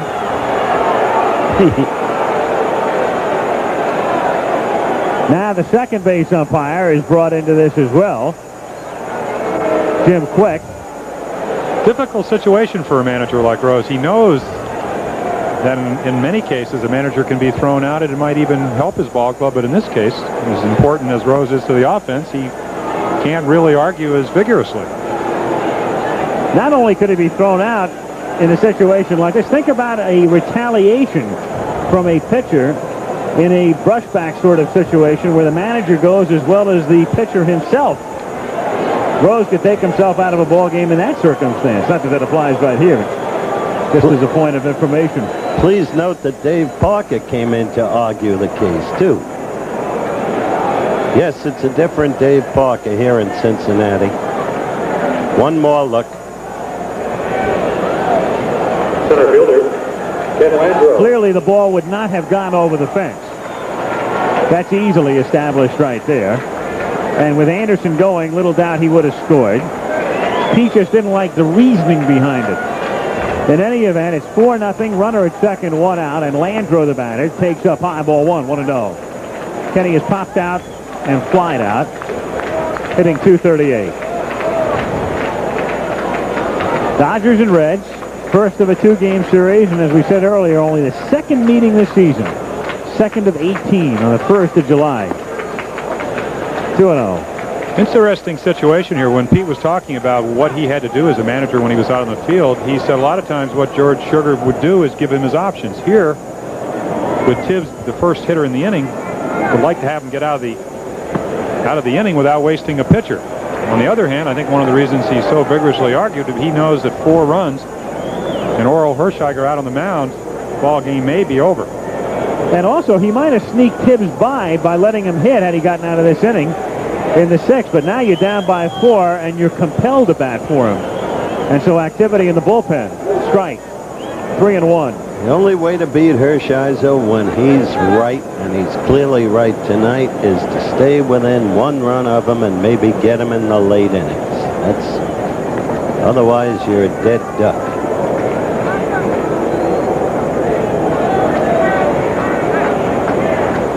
With Guerrero on deck, Concepcion scooting in back of Duncan. 3-1 the count on Landreau. In the bullpen, that's John Stuper and Ron Robinson. Tibbs is due to lead off in the top of the 6th. 3-2 the count. Told you about the Yankee victory. Seattle playing well of late. No score second at Chicago. Tigers lead at Baltimore 5-zip. Rangers lead the first place Angels 7-2 in the 3rd. Milwaukee leading Boston. Oakland, KC, no score. Cleveland leading Ray Miller's Twins in the 3rd. That Milwaukee team is a troublesome team. They've got a lot of people who can hit on that team. Landreau grounds it to the right side. Oster has to take a wicked hop, then throws him out, and the runner goes to 3rd. You could see that hop coming. And at this ballpark, hops like that are commonplace. Left fielder. You talk to anybody in the Cincinnati ball club, they said the most consistent infielder they have is Ron Oster. Knows it's going to be a bad hop, gets in front of it, keeps the ball in front of him. Not too far to first, the underhand throw for the out. Duncan now at 3rd. Guerrero has walked and struck out, batting .294. Dodgers on top, 4-0 in the 5th inning. Got fooled, little half-swing grounder to Oster, and they get out of the inning. But the Dodgers on a ruling get a run, 1 hit. Leave a man at 3rd. 4-0 L.A. going to the 6th. Back after this from your local station. Ladies and gentlemen. Back at Dodger Stadium in Los Angeles, Al Michaels, Howard Cosell, Jim Palmer. Nice cigar, pal. Nothing like them. Yeah, Palmer and I know every week. Don't be bitter. Oh, no. It's already hot enough up here. Tell me about it. 95 degrees in Los Angeles at the moment. He trouble you? Who? Whom? 4 scores. Montreal over the Cards, Atlanta over the Giants. The Mets red hot at the plate these days, trailing Pittsburgh 1-0. Cubs leading Phils 2-1. Houston, San Diego, latest start. And San Diego leading things in the National League West. Tibbs is out of the game. Max Venable to bat for him as we start the 6th inning. Venable called up last month from Denver. Used to be with the Giants. Utility outfielder, and takes up high ball 1. Venable, Reedus, and Milner here in the 6th inning. The Reds have only 1 hit. That a 4th inning single by Pete Rose. 2-0. And this is the time if the Reds are going to get back into the game. It's funny how the terminology in baseball. Pete was talking about, what do you call the fastball, dead red? It used to be the heater, whatever. Now they talk about the table setters. Venable could certainly be one of that, along with Milner and Reedus. Get on there for Rose and Parker. Hershiser has done nothing to hurt himself tonight. Hasn't walked a man. He did hit man, though. Concepcion in the 2nd inning. And he has 3 strikeouts. We got off to a great start when we were here on June 3rd. He was 5-0. 170 ERA. Little squibber, and that's foul. And then I was talking to Jerry Royce. I said, what's been his problem? He said he has so much talent that he's trying to even become better. He becomes a little bit too fine. Instead of just throwing that good sinker and the curveball, he's trying to even make it better pitches. And when you're 5-0 with and there we see Jerry Royce sitting next to the old veteran, Bill Russell. I'd like to be as old as Bill Russell. Well, he's only old in terms of baseball. That's a half swing. They appeal, get the call at third. Runge rings him out. So Venable strikes out. That's strikeout number 4 in the first and the second inning. Venable is out number 1. You judge. Another example of curveball. Gets ahead. Probably doesn't see it too well in the twilight. Can't hold up for strike 3. Now Gary Reedus, the batter, struck out, fly to left. 4 runs, 4 hits for the Dodgers. No runs, 1 hit, and 1 error for the Reds. Really the only well-hit ball has been by Reedus. Got a fastball up in the strike zone. In fact, the first time up just missed a double, hitting a ball a couple inches foul. It's true. And the ball you were referring to before that, Guerrero caught against the fence. This guy is a great pitcher. Purposeful. I repeat, were it not for Dwight Gooden, quite apparently a pitching prodigy, this young man would be getting all the accolades. Half swing and a miss. I think back to what Rose was saying when we were in the clubhouse today, Jim, as well, in terms of the difference in pitchers between when he first came up in the early 70s and now. And he said you had more hard throwers then. Now you've got guys who come in who look like they've been around for 10 years, and Hershiser is a typical example. Well, any count he can throw his curveball. I believe in almost 4,000 innings, I never threw a 3-2 curveball. This guy does it every day. Has a fastball, same kind of velocity that I had up in the 90s. It is an illustration. The one thing we talked about in the pregame show is that the one constant the Dodgers have had, and you have to give Ron Peronoski a lot of credit, is that their pitching staff has kept them, even last year when they were struggling, they had all the injuries. Their pitching staff has kept them in the ball game. Called strike 3. Reedus is gone. That's number 5, and it is very tough to see at the plate right now. The Center fielder hitter's background is in bright sunlight. Everything else in the shade. Well, they call this in baseball terminology. It looks like a backdoor curveball, one that doesn't really spin that well. It just kind of hits the inside corner. Now we've got Milner. This game is moving right along. You might get home earlier than you expected, Alfalfa. Now that you've said that, we'll be going to the top of the 19th inning very shortly. Milner takes high, ball 1. This game, I'm afraid. Well, that's what we said 4 weeks ago on a Monday night. Well, the players think the same thing. I remember Cal Ripken Sr., who was the instructional league manager. You'd have a lead, you'd start putting the bats away with maybe 2 outs in the top of the 9th or even the bottom of the 9th, and all of a sudden he would start screaming. You don't do that because the game's not over till the last out, Howard. No, it's never over till it's over. Ball 2, 2-1. I've heard that somewhere. I know. Original phrases. Except if you're the Giants, a lot of those games are over very quickly these days.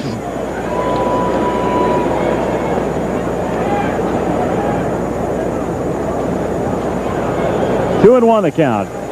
Outside, ball 3. 3-1 now on Milner. 2 out, bases empty. Hershiser has retired 7 straight. And 12 of the last 13. Quickly, we could have a ball game. Milner walks, Rose singles, Parker homers, and it's a 1-run game.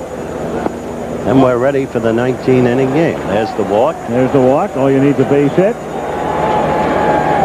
And the likely candidate for one coming up is Pete Rose. Well, I think the most interesting stat that Pete Rose has is all last season he only walked 40 times. This year he's already walked 38 times. It gives me an indication that I think maybe last year he's a little bit anxious, wouldn't take the walk, was trying to break Ty Cobb's record. This year he knows he's going to have a full year. He knows he's the manager.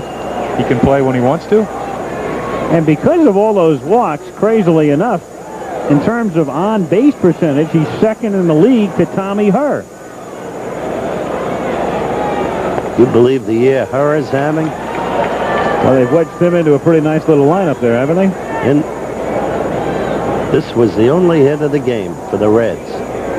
Hit the ball where it was pitched. Rose hits it on the ground down to Brock, and they wind up stranding Milner. No runs, no hits, and a man left on. Still just 1 hit yielded by Hershiser after 5.5. Dodgers 4, Reds nothing. The new pitcher for the Cincinnati Reds is Ron Robinson, who's done well in 13 appearances since his call-up, unbeaten with a 208 earned run average. called up on the 14th of May. So the big right-hander facing Greg Brock. R.J. Reynolds, Mike Scioscia to follow. Bottom of the 6th inning, 4-0 Los Angeles. 1-0. And he is indeed big, 6'4", about 215 pounds. Basically a starting pitcher in the minor leagues. He's been used as intermediate man. Next week we'll be in Cincinnati. Maybe the Mets will have some hits by then. Or Milwaukee against California. 3-0 the count. Ron Robinson, big, 6'4", 215, out of the Northern California town of Woodlake. Up with the Reds, part of last year was 1-2. Brock getting the green light. It's 3-1.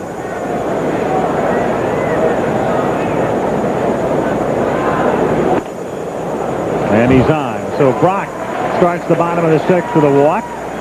Right fielder, R.J. Reynolds. Robinson 3-0, and he's picked up those 3 victories in his last 4 outings. But he comes in here just trying to keep his team in the game. Interesting little score. Al giving us the dope, reporting live from the USFL game. 13-0, first quarter Stars. As you know, Alfalfa, Stars had a first-rate football team, but have had trouble adjusting to the absence of a true home, playing in College Park.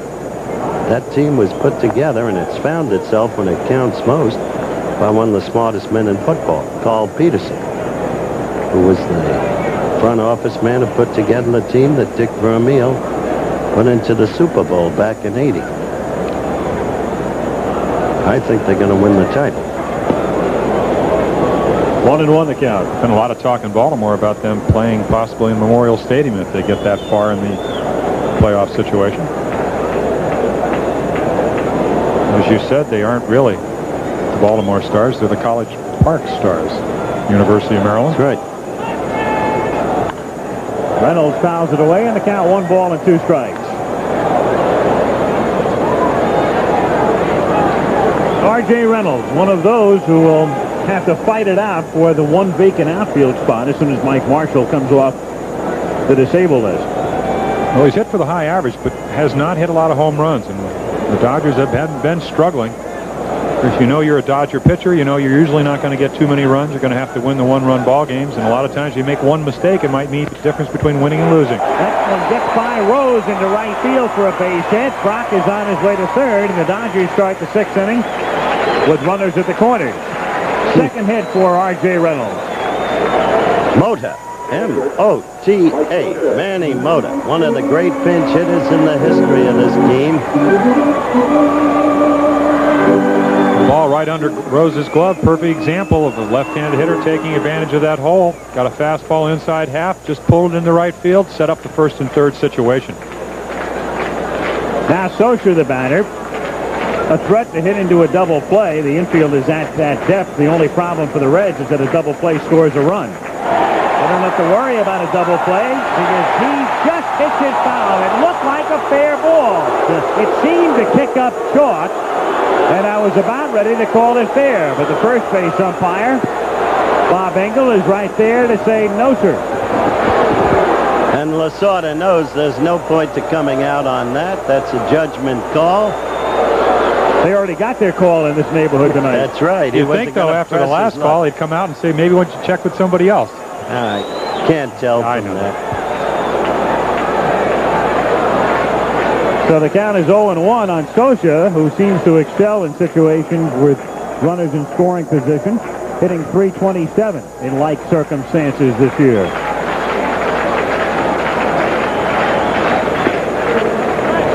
One and one to count. Again, we talked about Mike Scioscia being a contact hitter. It seems to me, well, a lot of times a hitter will be a better average hitter with runners on base because he doesn't try to hit home runs. Mike Scioscia comes up with nobody on, maybe tries to hit home runs when he's not a home run hitter. 4 or 5 a year is usually his maximum. Grounded down to Rose, and Pete will come home with it. And they have Brock in a rundown as Nicely runs him back toward third. nearly throws it away, but Krenchicki makes the catch, and now back to first to send Scioscia scooting back to the bag. So Pete coming home. And if you're the man at third, you have to come in on that play, and Pete throws him out 3-2-5. Well, as you said, bounder to Rose. Second baseman. He knows he can't afford to give up another run. Now here's the key, running him back to third. I saw the Yankees butcher this just a few games ago. But you will notice nicely made a high throw. Again, not normally a catcher. Third baseman, first baseman. He's had a lot of trouble throwing. He's really in there for his bat, not his defense. Krenchicki made the catch, though, and was able to get the out. Runners at first and second with one out, and Steve Sachs at the plate. 1-0 the count. Reynolds at second. By the way, I meant to tell you, Valerie Briscoe Hooks sends her best regards. She does? Yeah. One of my favorite people. What a lovely woman. What an athlete. Winner of 3 gold medals a year ago. 2-0 the count. 200-meter, 400-meter, 4x400-meter relay. And she went into it. Nobody thought she'd do anything. Very dramatic and great story. And we've got another great story coming up. On the 20th of July. Zola Becker in the rerun against, Zola Budd against Mary Decker Slaney. I used to know a Zola Becker. I used to know a Zola Becker. Did you? Yeah. At Hamilton. On Robertson Boulevard. Absolutely. 2-1 pitch is hit foul. It'll be live from London on the 20th of July on Wide World. 3,000-meter run. They'll do it again. Mary Decker Slaney and Zola Budd. Don't produce another incident, Michaels. Promise. Not even going to be there. Go to second base as Concepcion had gotten in behind him. Still 2-2.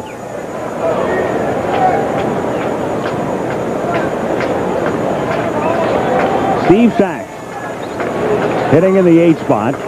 Robinson's pitch is away, and it's 3-2. So let's see what Lasorda decides to do here with the pitcher on deck. 3-2. Reynolds, who has speed at second. Scioscia, who has no speed at first. And again, they try to pick off R.J.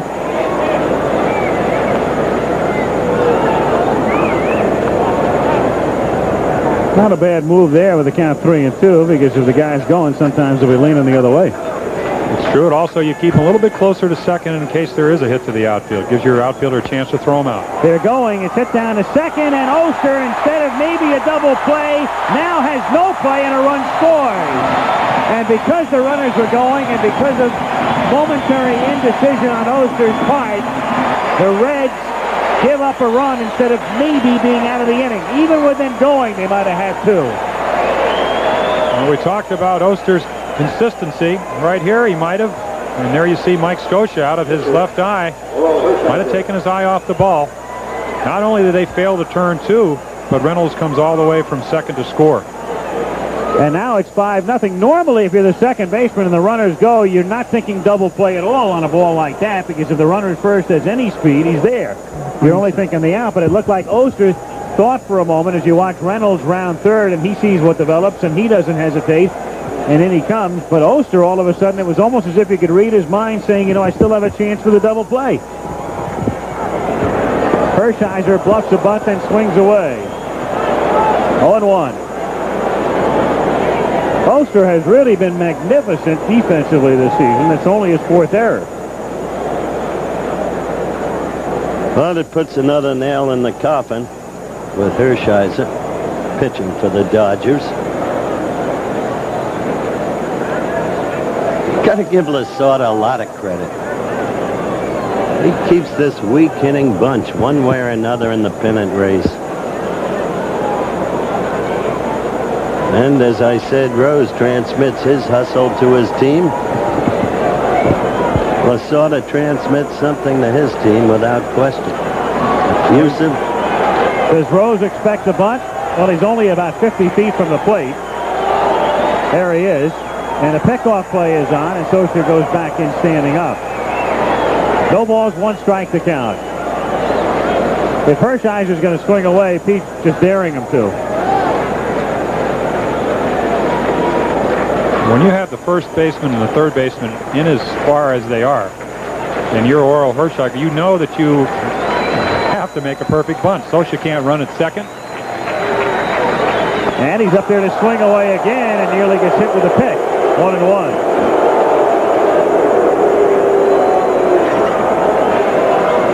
Well, a lot of the fans are booing, but in a bunt situation, you're always taught throw the ball up in the strike zone.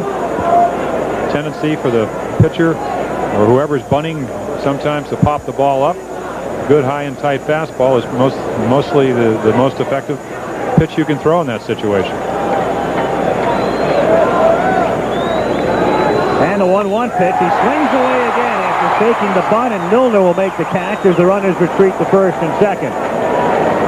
So they literally forced Hershiser to swing away. Third baseman. With Trent-Tricking and Rose coming in, and they can't advance the runners. 2 down, and Anderson is the batter. Perfect night, 2 walks and a homer.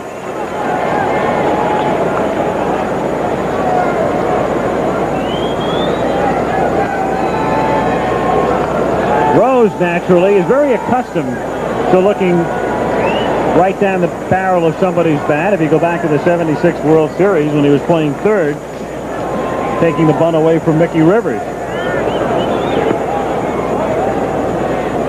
76 World Series was most uneventful. If you were a Yankee fan, it No, 4 straight. No contest. 1-1. What a series for John Bench, huh? That was the highlight, or just about the optimal period for the Big Red Machine. Winning back-to-back world titles, sweeping the playoffs and the series that year.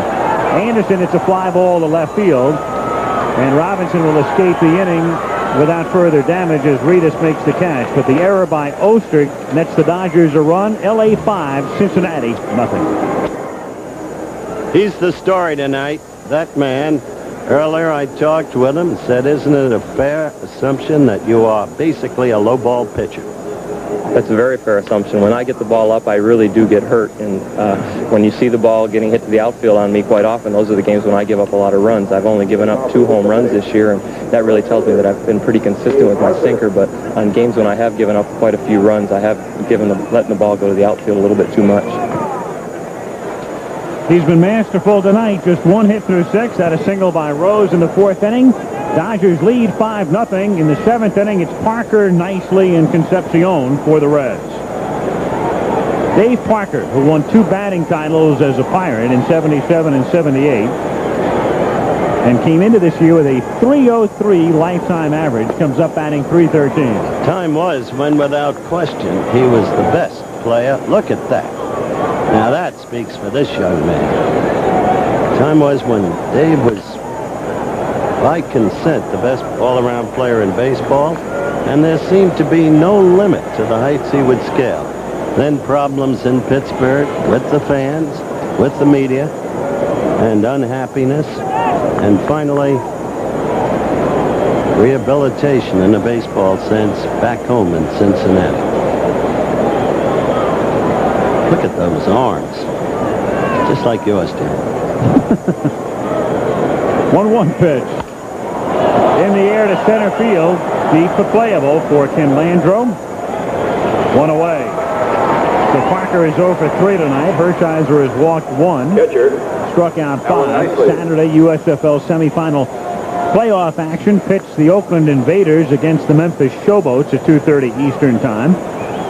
And then Sunday, the winner of tonight's New Jersey-Baltimore game takes on the Stallions in Birmingham at 2:30 Eastern Time. Hershiser, who has pitched a 1-hitter and a 2-hitter this season, both against San Diego. He also has a 3-hitter and a 4-hitter. Starts nicely with a strike. Alan Nicely came up or signed originally with Houston as a pitcher. Pitched for 4 years, and they converted him. And Hershiser helps himself. The liner right back to him. Shortstop, Dave Concepcion. We talked about the last game he pitched. made a great play. Here's another one. Ball hit right back at him. Reflex play. Got his body out of the way. Love right there. That's the number one thing to do. Get the body out of the way. A lot of times you're watching on TV, you don't realize that 60 feet 6 inches is pretty close to home plate, especially in a situation here at Twilight where you don't pick up the ball that well, not only if you're batting, but also if you're throwing the ball. That's his 4th putout of the night. The other 3 coming on grounders to the first baseman on which he covered. And he also has an assist. Going into this game, Hershiser 7-2, Gooden 11-3. This kid keeps pitching this way. He's entitled to consideration. That's another strike, and the count is 0-2. Interesting thing, I think, if you were a pitcher and you were compared to Dwight Gooden, that's in a sense a compliment because he's had such an outstanding year. And there you see strike 3. And 3 excellent pitches. 6 strikeouts for Hershiser. Spinning a one-hitter in the middle of the 7th inning. 5-0 Dodgers. Back to Dodger Stadium. Al Michaels, Howard Cosell, Jim Palmer in the 7th inning. 5-0 Dodgers with Mariano Duncan, Ken Landreau, and Pedro Guerrero. Ron Robinson in relief of Jay Tibbs. Duncan hits a fly ball to left field, and Gary Reedus backs up to make the catch. 1 away, 1st inning. Duncan walking, going to 3rd on a throwing error on a pickoff play, scoring on a pass ball. Reynolds then driving in Guerrero. 2-0. Anderson hit a homer in the 2nd, 3-0. Duncan with a double following an Anderson walk, 4-0 in the 5th. And then Reynolds with a base hit, and the big play in the 6th inning was the error by Oster to make it 5-0 Dodgers. Where are you going from here? Back to my mother's house. Here in town? Yeah. Then home tomorrow. Why? You want to ride? No. Landreau fouls it back. You need cap there? Move back here. Yeah. Buy a house here. Eventually, yeah. Beverly Hills. Well, I'm not certain, but better clear it with the Beverly Hills cop. I want. We're looking for a guest room for you. I want you to pick out the wallpaper. I thought you were going to North Adams to visit Dale Long. And watch him catch left-handed.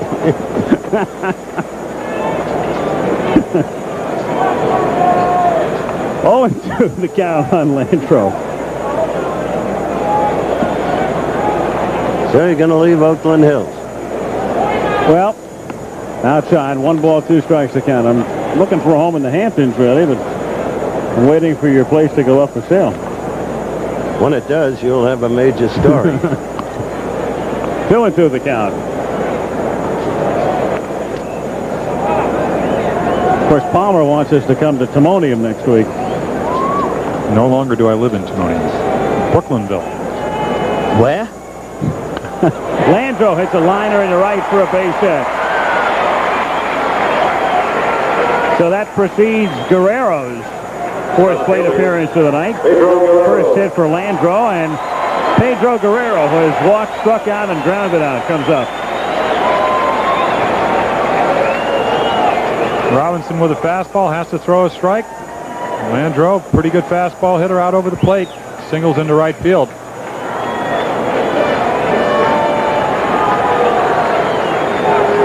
Kid throw. 6 hits now for L.A. That's 2 off Robinson, and it's up high to Guerrero, ball 1. Interesting thing to me about Guerrero, 2 home runs in April, 2 in May. Manny Mota, batting instructor for the Dodgers, said, why don't you drop your hands? And you look at a guy like this, 15 home runs in 1 month, you think he's just a home run hitter. Stole over 20 bases 1 year, hit over 300 3 or 4 times. Can do a lot of things. Threw in the name Manny Mota in that story, and baseball's the kind of game where you remember things, you remember names, you remember people. Manny Mota is one of the greatest bat manipulators I have ever seen in 50 years of following this business. And there was a time when a little left-handed hitting catcher named Hobie Landry went to the Mets in the expansion draft right at the beginning, the very young 60s. Let's watch this.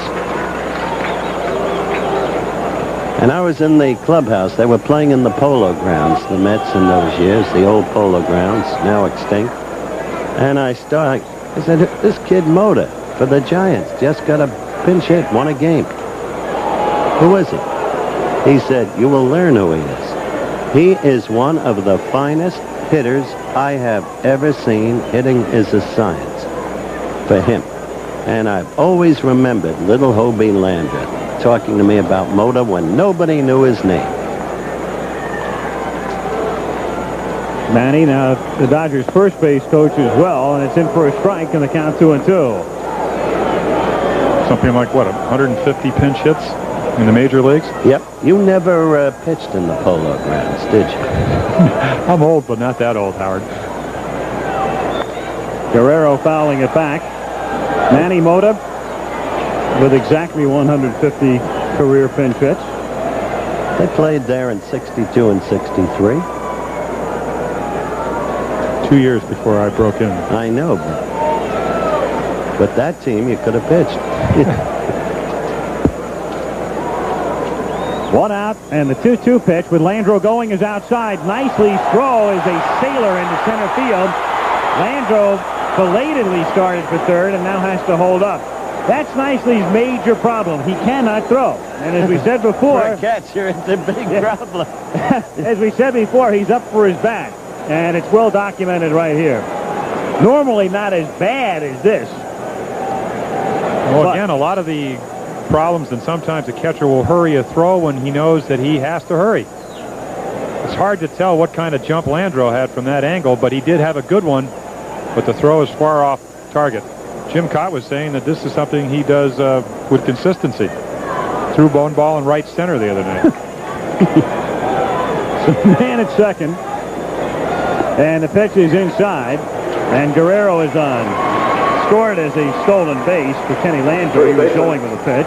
Greg Brock. Guerrero at first base, and Brock is the batter. Well, you know, a guy like Rose, as the manager, has to think about Nicely when they play a team like the Cardinals. If you put Nicely in there against St. Louis, you're in major trouble. At this point, Rose, as the player manager, has to think about, how can I get out of here in a hurry?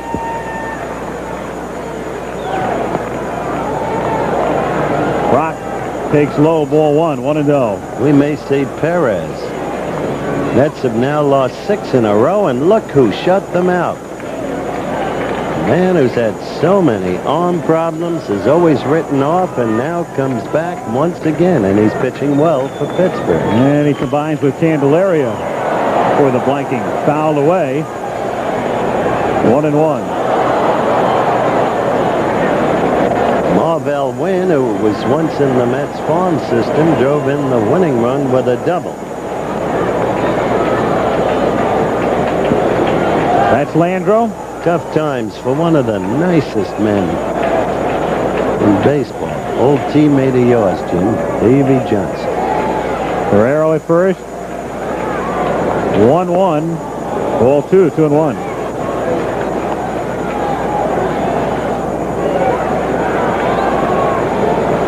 Dodgers 5, Reds nothing. 1 out. 7th inning. 2-1 to Brock. Hit in the air to deep right center field, all the way back, and 8-0.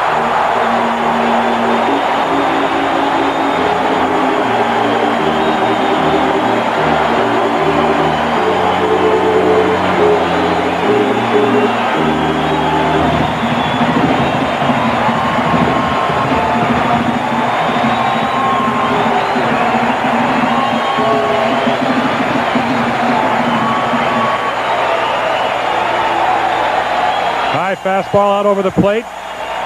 Greg Brock once hit 44 home runs in the AAA level for the Dodgers. 3rd 3-run home run of the year. Drilled it deep to right center. Well, Weaver likes that. And he's hit all of the Dodgers' 3-run homers this season. We remarked before about the paucity of home runs with men on base. Brock seems to be the only man who can do it, and he's made it 8-zip. 0-1 on Reynolds. Nothing like a nice tight ball game in the 7th inning. Means not a lot of traffic for you, though, after the 9th. As Jim said, it's never over till it's over. In there for a strike and the count 0-2. What a story this will be. Pete Rose been around a lot of years. One game of 162. Reynolds gone. And that's exactly what it is. They went into San Diego, lost on Friday night, and came right back and won the last 2 ball games. Situation where they do have some enthusiasm. We talked about it earlier. Not only the Dodgers that with an 8-run lead feel that they're going to play their best baseball between now and the end of the season. Cincinnati also has a very positive attitude. Certainly not tonight, though. Socha, the batter, he's 0 for 3. Some games you can't win. You know, San Diego on top in the West. Can't pitch the ball where you want to every time. You proved that. Many times. Next pitch outside. Talking about the schedule quirk before. This only being the second of 18. San Diego has to love that, though, because if the Reds and the Dodgers will be their pursuers and they spend a lot of time knocking each other off, it would only benefit the Padres. Base hit for Socha. Or at worst, if one of these clubs beats the devil out of the other, at least it will eliminate one club from contention. Scotia with a base hit up the middle. We talked about a contact hitter. That's what they teach you. Hit the ball back up the middle. Of course, Casey Spangle always said that was kind of an unusual thing to tell a hitter. He said you put your donkeys at first and third. You put your best outfielder in center, your best infielders at second and third, and then they tell you to hit the ball up the middle. Doesn't make a whole lot of sense. It worked right there, though. Sachs takes a strike. 0-1 the count. You know something? About that is a 1-yard run by Herschel Walker, making it 13-7. Last time the Generals played Baltimore prided itself on the ability to set defenses for Herschel Walker, and that last time around they held him to 209 yards. 2 minutes left in the first half. In this game? Wise guy. 8-0 Dodgers. A little chopper to third. Franchecki doesn't have a play, and the Reds are really coming unraveled. They'll give him a single on that. Well, if they do give him a single, it's because of Sachs' speed. And they do. High chopper. Franchecki knows that he has to make this play successful. He has to play it on the short hop. Al, will you check the official score, please? Well, that's being very generous because that's a play he has to make.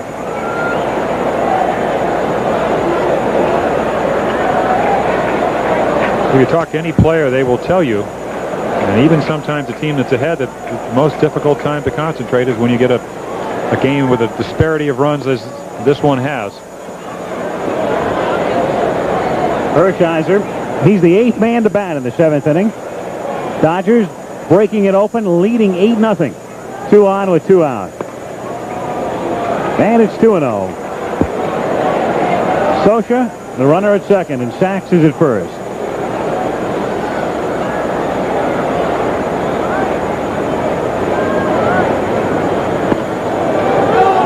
On the corner, 2-1.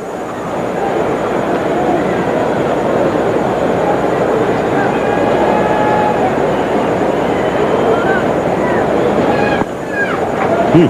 3-1. Laboring against the opposition pitcher. And this from a man who has pitched so well of late, getting 3 victories in his last 4 appearances. Full count. Runners will be going. 8 runs, 9 hits, no errors for the Dodgers. No runs, 1 hit, and 2 errors for the Reds. Orel Hershiser. Well, Dodgers had trailed the Reds by 1 coming into this contest, so they'll erase that deficit. Dave Parker will take care of it, but the Dodgers send 8 men to the plate, score 3 on the homer by Brock, and lead 8-0 end of 7.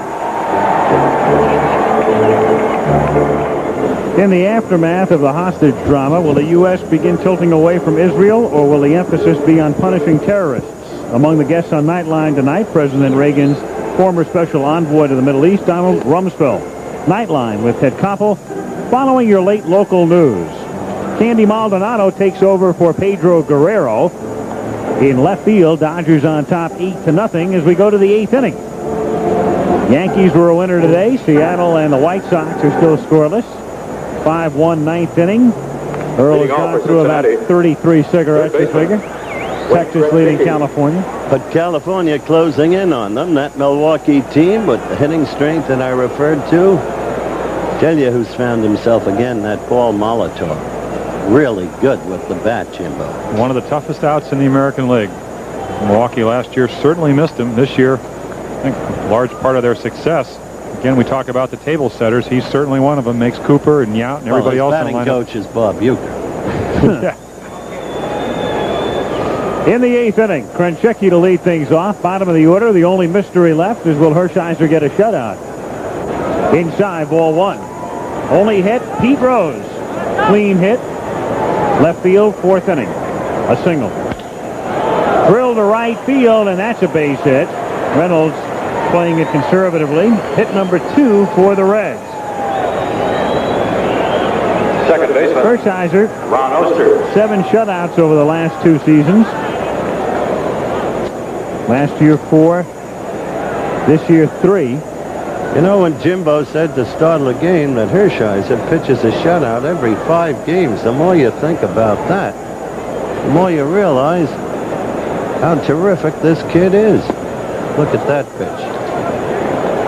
It even makes it more terrific when you consider that the Dodgers defense, both last year and early this season, has been as horrendous as it has. Career that 1 hitter against San Diego. 4 2-hitters. That's grounded down to third, and Anderson has trouble with it and has no play. Ball ate him up. So runners at first and second. That scored an error. Talk about the defense. Anderson playing in because of the bunt possibility. Your attention, please. Tries to backhand it. Heading for the pitcher, Robinson. Can't come up with it. Number 26, Dwayne Walker. Now Dwayne Walker, a very promising outfielder a couple of years ago, and a guy who you thought might wind up in the starting lineup someday, and still could, I suppose, but he's not adapted to pinch hitting. Doesn't like it, and his average reflects it.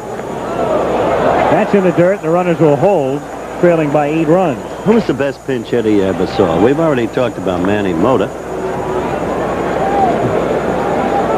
Look at that. 1 for 20 as a pinch hitter with 10 strikeouts. Well, I go back to when I first broke in. Smokey Burgess was an excellent pinch hitter. Terry Crowley for years with the Orioles. But the point, and I guess Pete Rose made this point, was that Terry Crowley, who came over from the Orioles where he felt he should be an everyday player, never ever became a good pinch hitter till he accepted his role. And that's the point Pete made. Here's a guy with immense talent. He can run, he can hit for power, he's a good outfielder. He knows what his role is, but he hasn't been able to accept it yet. Dusty Rhodes? A little bit before my time. Charlie Lau became a very, very good pinch hitter late in his career. Little before your time. There's a guy in your time, Rusty Stark. Well, I faced Rusty when he was an everyday player, either as a DH or sometimes as an outfielder.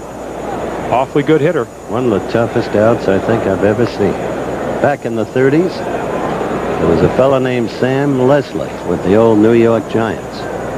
Backup man for Bill Terry. Great hitter.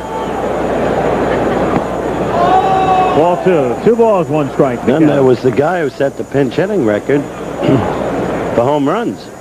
Johnny Frederick with the old Brooklyn Dodgers. You wouldn't remember him.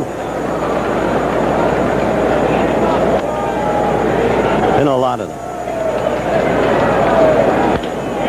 Grounded to the right side, and Sachs goes to second for the 4th out. Oster rolling into second base, with Krenchecki advancing the 3rd. And so Walker is now at first, and he's 1 for 21 as a pinch hitter, but that one was a pinch homer in May. Well, even though the score is 8-0, you see some aggressive base running.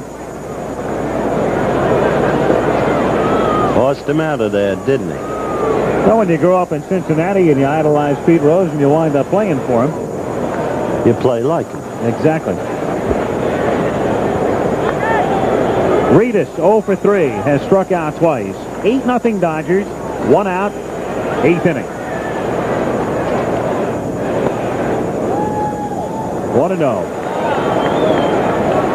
Well, the ex-Yankee wins for the Cubs, beating Mr. Denny, who is still a very fine pitcher. The 5-6 record doesn't reflect his efficiency.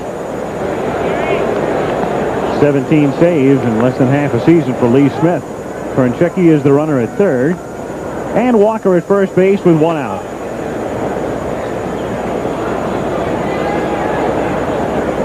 Infield, double play depth, outside, corner, 1-1.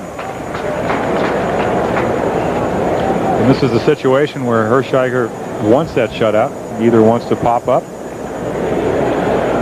strike out, or possibly a double play. Of course, Reedus with his speed is tough to double up.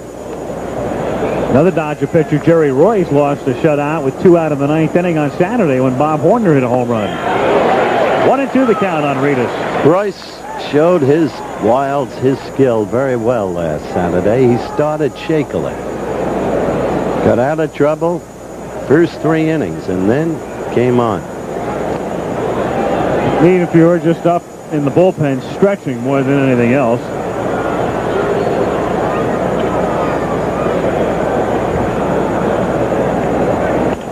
In the air to center field, medium deep, tagging is Krenchecki, but not with an 8-0 deficit till you come in. No way. So Reedus is gone for the second out. And it will bring up Milner. Milner is 0 for 2 plus a walk.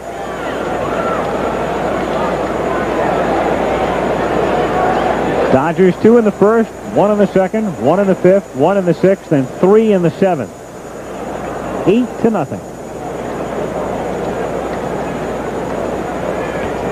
The San Diego Padres engaged in a game tonight.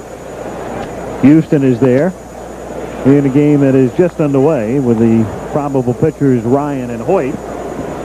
So if the Dodgers win this one, they'll be in a tie with Cincinnati for second, and they'll either be 4 back or 5 back, dependent on the outcome in San Diego.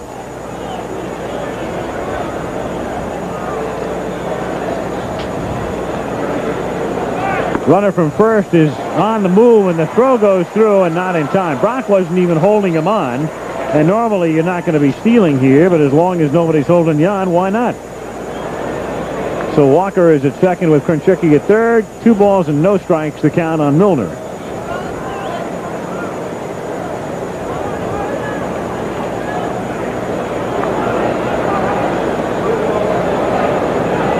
In easily, as you saw.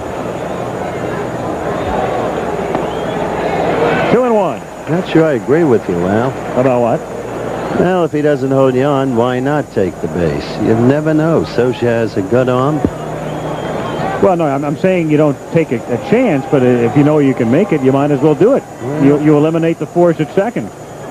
Exactly. Walker does run awfully well. And again, He another does run example. well, I'll give that.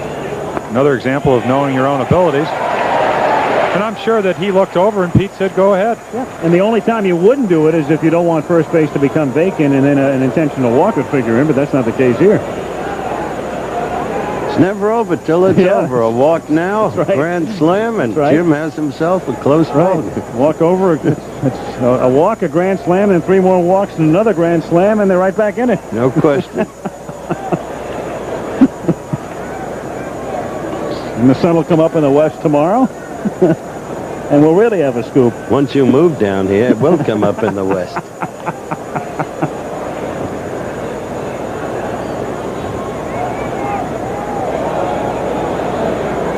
Two and two the count. Now, as long as you live in New York, the sun will always come up in the east. Yes, Alfalfa, but you've become a very powerful man. In what area? Instead of us being in Baltimore, we're out here. Because it's only an hour from your home. And the games turned out similarly, didn't they? Tigers and the Orioles in this one. It's not over yet. That's in right. Baltimore. 5-1. It's not over yet here. 3 and 2. You've seen it, Tefitsky, 5-yard touchdown pass. Didn't think they had time left in the second quarter, from my earlier information, to score again. But they're pouring it on. They scored with 50 seconds to go, I'm told. Scott Fitzke. 3-2 pitch is grounded to the right side. Takes a bad hop, and Sachs can't handle it, and there goes the shutout. 1 run scores, and not a second as Walker is thrown out at the plate. And Socha didn't have to block it. You gonna tell me you would have tried for home? Down 7 runs, Jimbo? Absolutely not. It's one of those plays. If you make it, it's great. If you don't, Sachs appeared to charge the ball because of Milner's speed, but here's the throw, a little bit up the line. See for yourself. Look He to me, he didn't was touch safe. home. No, he missed the plate. Socha made the tag. He missed the plate. Watch. Does he get it with his hand? Sure he Definitely does. safe. Yeah, he's got By it. then he's been tagged. Absolutely. No. Gets it with his hand, then he's tagged. It's all moot. Harris calls him out, but they do get a run, and it's 8-1 in the middle of the 8th. The Reds and Dodgers, thank you for attending. Lanny Harris, the home plate umpire, has to look over his shoulder. Looks like he has his hand in there, but he calls him out. And it's 8-1 with John Stuper now pitching in relief for the Reds, facing Anderson. And behind on the count, 2 balls and no strikes. I'm Former sorry, the Cardinal. whole thing's academic. He shouldn't have tried for home, period. That's true. I have to agree with you. It's like the lead-off double, trying to stretch it into a triple, getting thrown out. Certainly don't want to do that. The 2-strike bunt. Yep. And you got Rose and Parker coming up after, with a chance to at least make a game of it. In defense of Dwayne Walker, no doubt at leading off second base and seeing the routine grounder, would think that he'd come around third, running hard as he can, would not think that there's going to be an error. Probably already committed himself by the time he realized Sachs wasn't able to come up with the ball. Reds and Mets next week. Brewers and Angels for some of you. And again, for those of you in the Anaheim area going to the Angel game 15 minutes earlier than is printed on your ticket. Time change. 0-2 the count.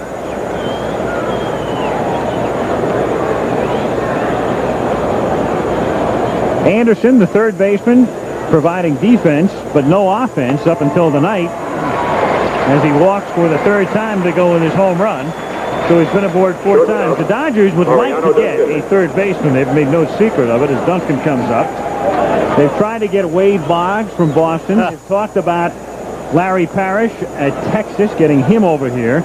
And another guy they'd like to get, if they could possibly work out a deal, would be Madlock from Pittsburgh.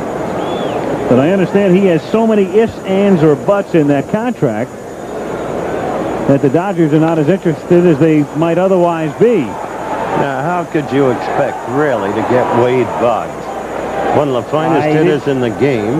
Yeah, because he's got a contract of $1 million through arbitration. So that's why the Dodgers felt that they had at least a chance to get him. I'm not saying Boston's going to trade him. I'm saying that the Dodgers would like to have, or had thought about having, Wade Boggs play third for them if they could work out a deal. 0-2. I don't know of any team that wouldn't like to have Wade Boggs' bat. He's not known for his glove, but 360 2 years ago, last year, had a bad year. He only hit about 325. Bad year for him. Struggled most of the season. Ended up with a flourish. Second to Henderson right now. Milner is there. And there's one away. Kenny Landreau is the batter. Larry Parrish is another story.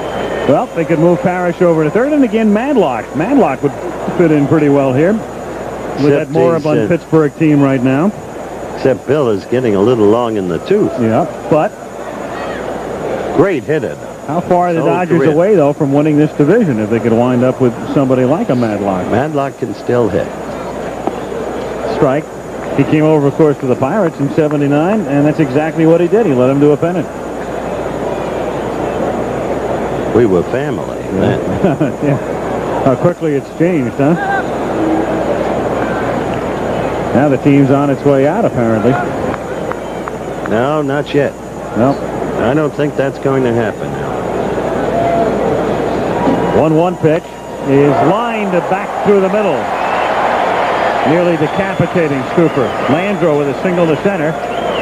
And Maldonado will come up for the first time tonight, hitting in Guerrero's spot. Candy Maldonado. Once again, a fastball out over the plate to Landreau. Last time he singled to right there, right over John Stuper's head. It's one of the problems Stuper's had. He's not overpowering. Started out the season as a starter, is now kind of relegated to a mop-up role, a long reliever.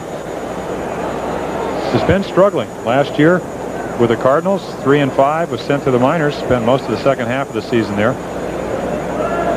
Can't make those pitches and be successful. He just doesn't have good enough stuff. Maldonado at the plate with 1 out and 2 on. Takes inside. Well, Howard, do you see a group coming in to salvage that situation in Pittsburgh? I think there's a possibility that 2 major industrial corporations will spearhead, together with city assistants, the purchase of the Pirates. And I go back to what Peter Ueberroth told me. Baseball has not had a franchise removal since 1971, Al, and that's a good record. And Washington to Texas. That was the last one, yes. Right. Grounded to third. That's a nice play by Krenchicki, and he starts a double play. And we'll wrap up the Pittsburgh story when we go to the 9th inning. It's 8-1, and we'll be back after this for your local station. Oakland and Memphis Saturday, USFL playoff action, and then Sunday, winner of that New Jersey-Baltimore game against the Birmingham Stallions. 9th inning here, 8-1 Dodgers. Pete Rose to lead off, who is 1 for 3. And Orel Hershiser 3 outs away from win number 8. A ball. Anyway, Coach, as you were saying, Peter Ueberroth told you. Well, he's very strongly against franchise removals unless the situation is such.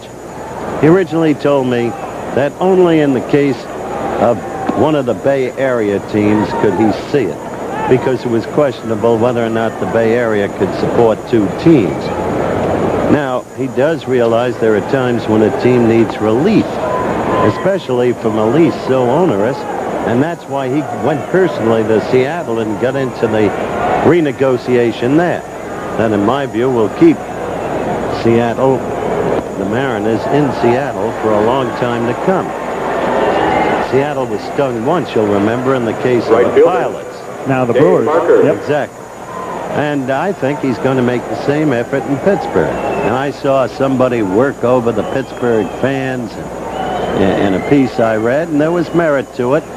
But nonetheless, the history of baseball in Pittsburgh, the tradition is there, and the fans have proved that if they have a contending team, reasonably often, they'll support a team. Here's Parker, who knows about that situation all too well, grounding to Sachs, over to Duncan, and back to first. Not in time there, and bounding away from Brock. So Rose, after drawing the walk, is forced out at second, and there's 1 gone here in the 9th inning. And Alan Nicely coming up. Catcher, Alan Nicely. Pretty good curveball from Hershiser. Again, Sachs knowing the score. Shovel throw to Duncan. A little bit of an experience on Duncan's part. Doesn't really have much momentum. Throws from the hip. Not the best way to get something on the throw, and Parker beats it. Alan Nicely comes up hitting .257. 5 homers and 26 RBIs for a man who spent the first month of the year in the minors. You ever see Mark Belanger anymore, Jim? Every once in a while. Of course, he's working with the Players Association, and even though he lives in Baltimore, spends a lot of his time in New York, especially nowadays. Repeat of the National League scores: Montreal over St. Louis, Atlanta over San Francisco, Bucks blanked the Mets. That's ripped in the left for a base hit. Parker will stop at second base. Runners at first and second with 1 away. Montreal, with that victory today, pulls to within a half a game now of the Cardinals. Cubbies won. Cubbies win. They are 3.5 back, and the Mets stay 5 back. Houston, just south of us, at San Diego, leading 2-0. First inning. Dave Concepcion. I think Houston was destroyed by what happened to Thon. Well, I think he keeps trying to make it back.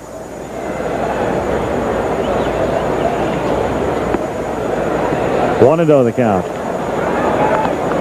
Cruz having a very good year. He is. Oh, yeah. Next Niedenfuhr in the bullpen. Matter of fact, Cruz is about ready to become the all-time RBI leader in Astro history, passing Bob Watson. Grounded down to the right side. Sacks to Duncan for one, and back to first, and the Dodgers beat the Reds to move in to a tie for second. As Orel Hershiser pitches a 4-hitter and comes very close within a bad hop of pitching a shutout. And the Dodgers have now won 3 in a row. 8 runs, 10 hits, and an error. 1 run, 4 hits, and 2 errors. Hershiser now 8-2, the winner. Anderson and Brock hitting home runs. Tibbs takes the loss, and will return in a moment. Back at Dodger Stadium in Los Angeles, the Dodgers have defeated the Cincinnati Reds by a score of 8-1. Orel Hershiser was magnificent. Came within a bad hop of pitching a shutout tonight. And he's now 8-2, and he's unbeaten at Dodger Stadium with a record of 5-0. And we have Orel. And there he is, live, and we congratulate you. And you pitched a 1-hitter this season, a 2-hitter, very close to pitching a shutout tonight, a 4-hitter against the Reds. Where would this one rank with the others this season? Well, for the first 7 innings, it ranked pretty good. I had good command, I had a good breaking ball, and I was getting ahead of the hitters.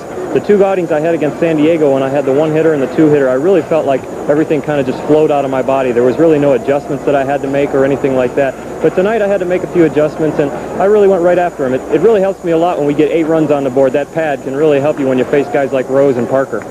Are you the type of pitcher, Orel, that knows after a couple of innings whether tonight's the night or not? Yeah, I can really feel it out there. The first 3 innings there, I felt really in command. And the only thing that got me in trouble there in the 8th and 9th, I got a little tired. The early innings, we were in the sun and the heat, and it kind of sapped my strength a little bit, but things went well. What about pitching at 5 o'clock? A big advantage for you? It was a big advantage. I've had a couple of these Monday night games, and when the shadows come out, the hitters don't like that at all. And then the shadows go away in the later innings, and they start to catch up with me, but they didn't have enough time to come back. You're our primetime guy, you know. Excuse me? You're our primetime guy. Yeah, starting out with the Mets a couple of weeks ago, and then this one. That people across the country are probably getting tired of seeing Hershiser and the Dodgers, but if we keep winning, they're going to have to look at us an awful lot if we're in that spot. All right, 8-2 and unbeaten here, and we congratulate you. Thank you very much, Al. Orel Hershiser, the winner tonight at Dodger Stadium, and a look there at some other scores. All right, there it is. Yanks beat Toronto. Seattle, Chicago still tied. Detroit 7-1 now over Baltimore. Texas retaining a 2-run lead over California. Milwaukee 4-run edge over Boston thus far. Kansas City 1-run edge over Oakland. Cleveland still over the Twins by 3. And so there once again the line score. Al Michaels has talked with Hershiser. The winner will be back. And back in Los Angeles for a bit of a post-mortem. Dodgers win by a score of 8-1. This one was over before it was over. That's right. Tibbs didn't have it quite clearly. 3 walks in the very first inning. Couldn't keep the ball in play. When he did get pitches over, they hit him early. And against Hershiser, unless you stay close, it's no contest. Orel, the story of the game, no question. Certainly was and is one of the outstanding pitchers. You said it many times, right up there with Dwight Gooden in the National League, and he was just too much for him tonight. Have a chance to play for you an interview that Howard did earlier, since we did not have a chance to get it in during the game, when he talked with Pete Rose of the Cincinnati Reds about the problems inherent in being the only player manager in the game today. Well, Howard, I think there could be some problems. Of course, it dictates what kind of players you have, and fortunately, in my case, I have very cooperative players, players who I played against, players who I played with, players who understand my goals, my team-oriented goals, what I'm trying to help them accomplish. And because of that, guys like Parker, guys like Perez, Concepcion, Oster, my veteran players understand that someone has to make the rules, someone has to make the pitching changes, someone has to make the lineups, and that someone is me. And I think they have enough respect for the things that I'm trying to help them accomplish that they don't give me any trouble. And if they do it, and the younger players are going to follow suit. On games when you play, rather than coach or manage from the bench, is there a difference? Do you entrust authority to your old friend, Mr. Sugar? Well, in both situations. You know, what George does, and he's great at it. And I think he did the same thing with Sparky when Sparky became a manager of Cincinnati in 1970. What George always does to me, Howard, is he's always alerting me of my options. And then it's up to me to pick the options that I want. Because before the game starts, Howard, I knew who we're going to use, let's say tonight's game. All right, now say if Tibbs gets in trouble early, Ron Robinson will probably be the pitcher. Let's say if he gets in trouble in the middle of the game, it'll probably be Tommy Hume. And you go on down to Franco, and you go on down to Ted Power if you need a save. I know in a pinch hitting situation who I'm going to use, whether it's a leadoff pinch hitter, I may use Max Venable for right-handers pitching. If it's a game-winning situation, I may use Tony Perez, or I may use Dwayne Walker. And I know this before the game. I know who Tommy's going to bring in certain situations, and what it boils down to is it's a 9-inning game of many, many situations, and when that situation comes up, you try to select a player that best fits that situation. And if you do, more times on the positive side, you'll win the game. Not too much positive for the Cincinnati Reds tonight, as the night belonged to Oral Hershiser. He was the big story. Pitches a 4-hitter, comes very close to throwing a shutout. And the Dodgers won it 8-1. We'll see you next week. Mets, Reds, or Brewers, Angels. Good night. This is ABC.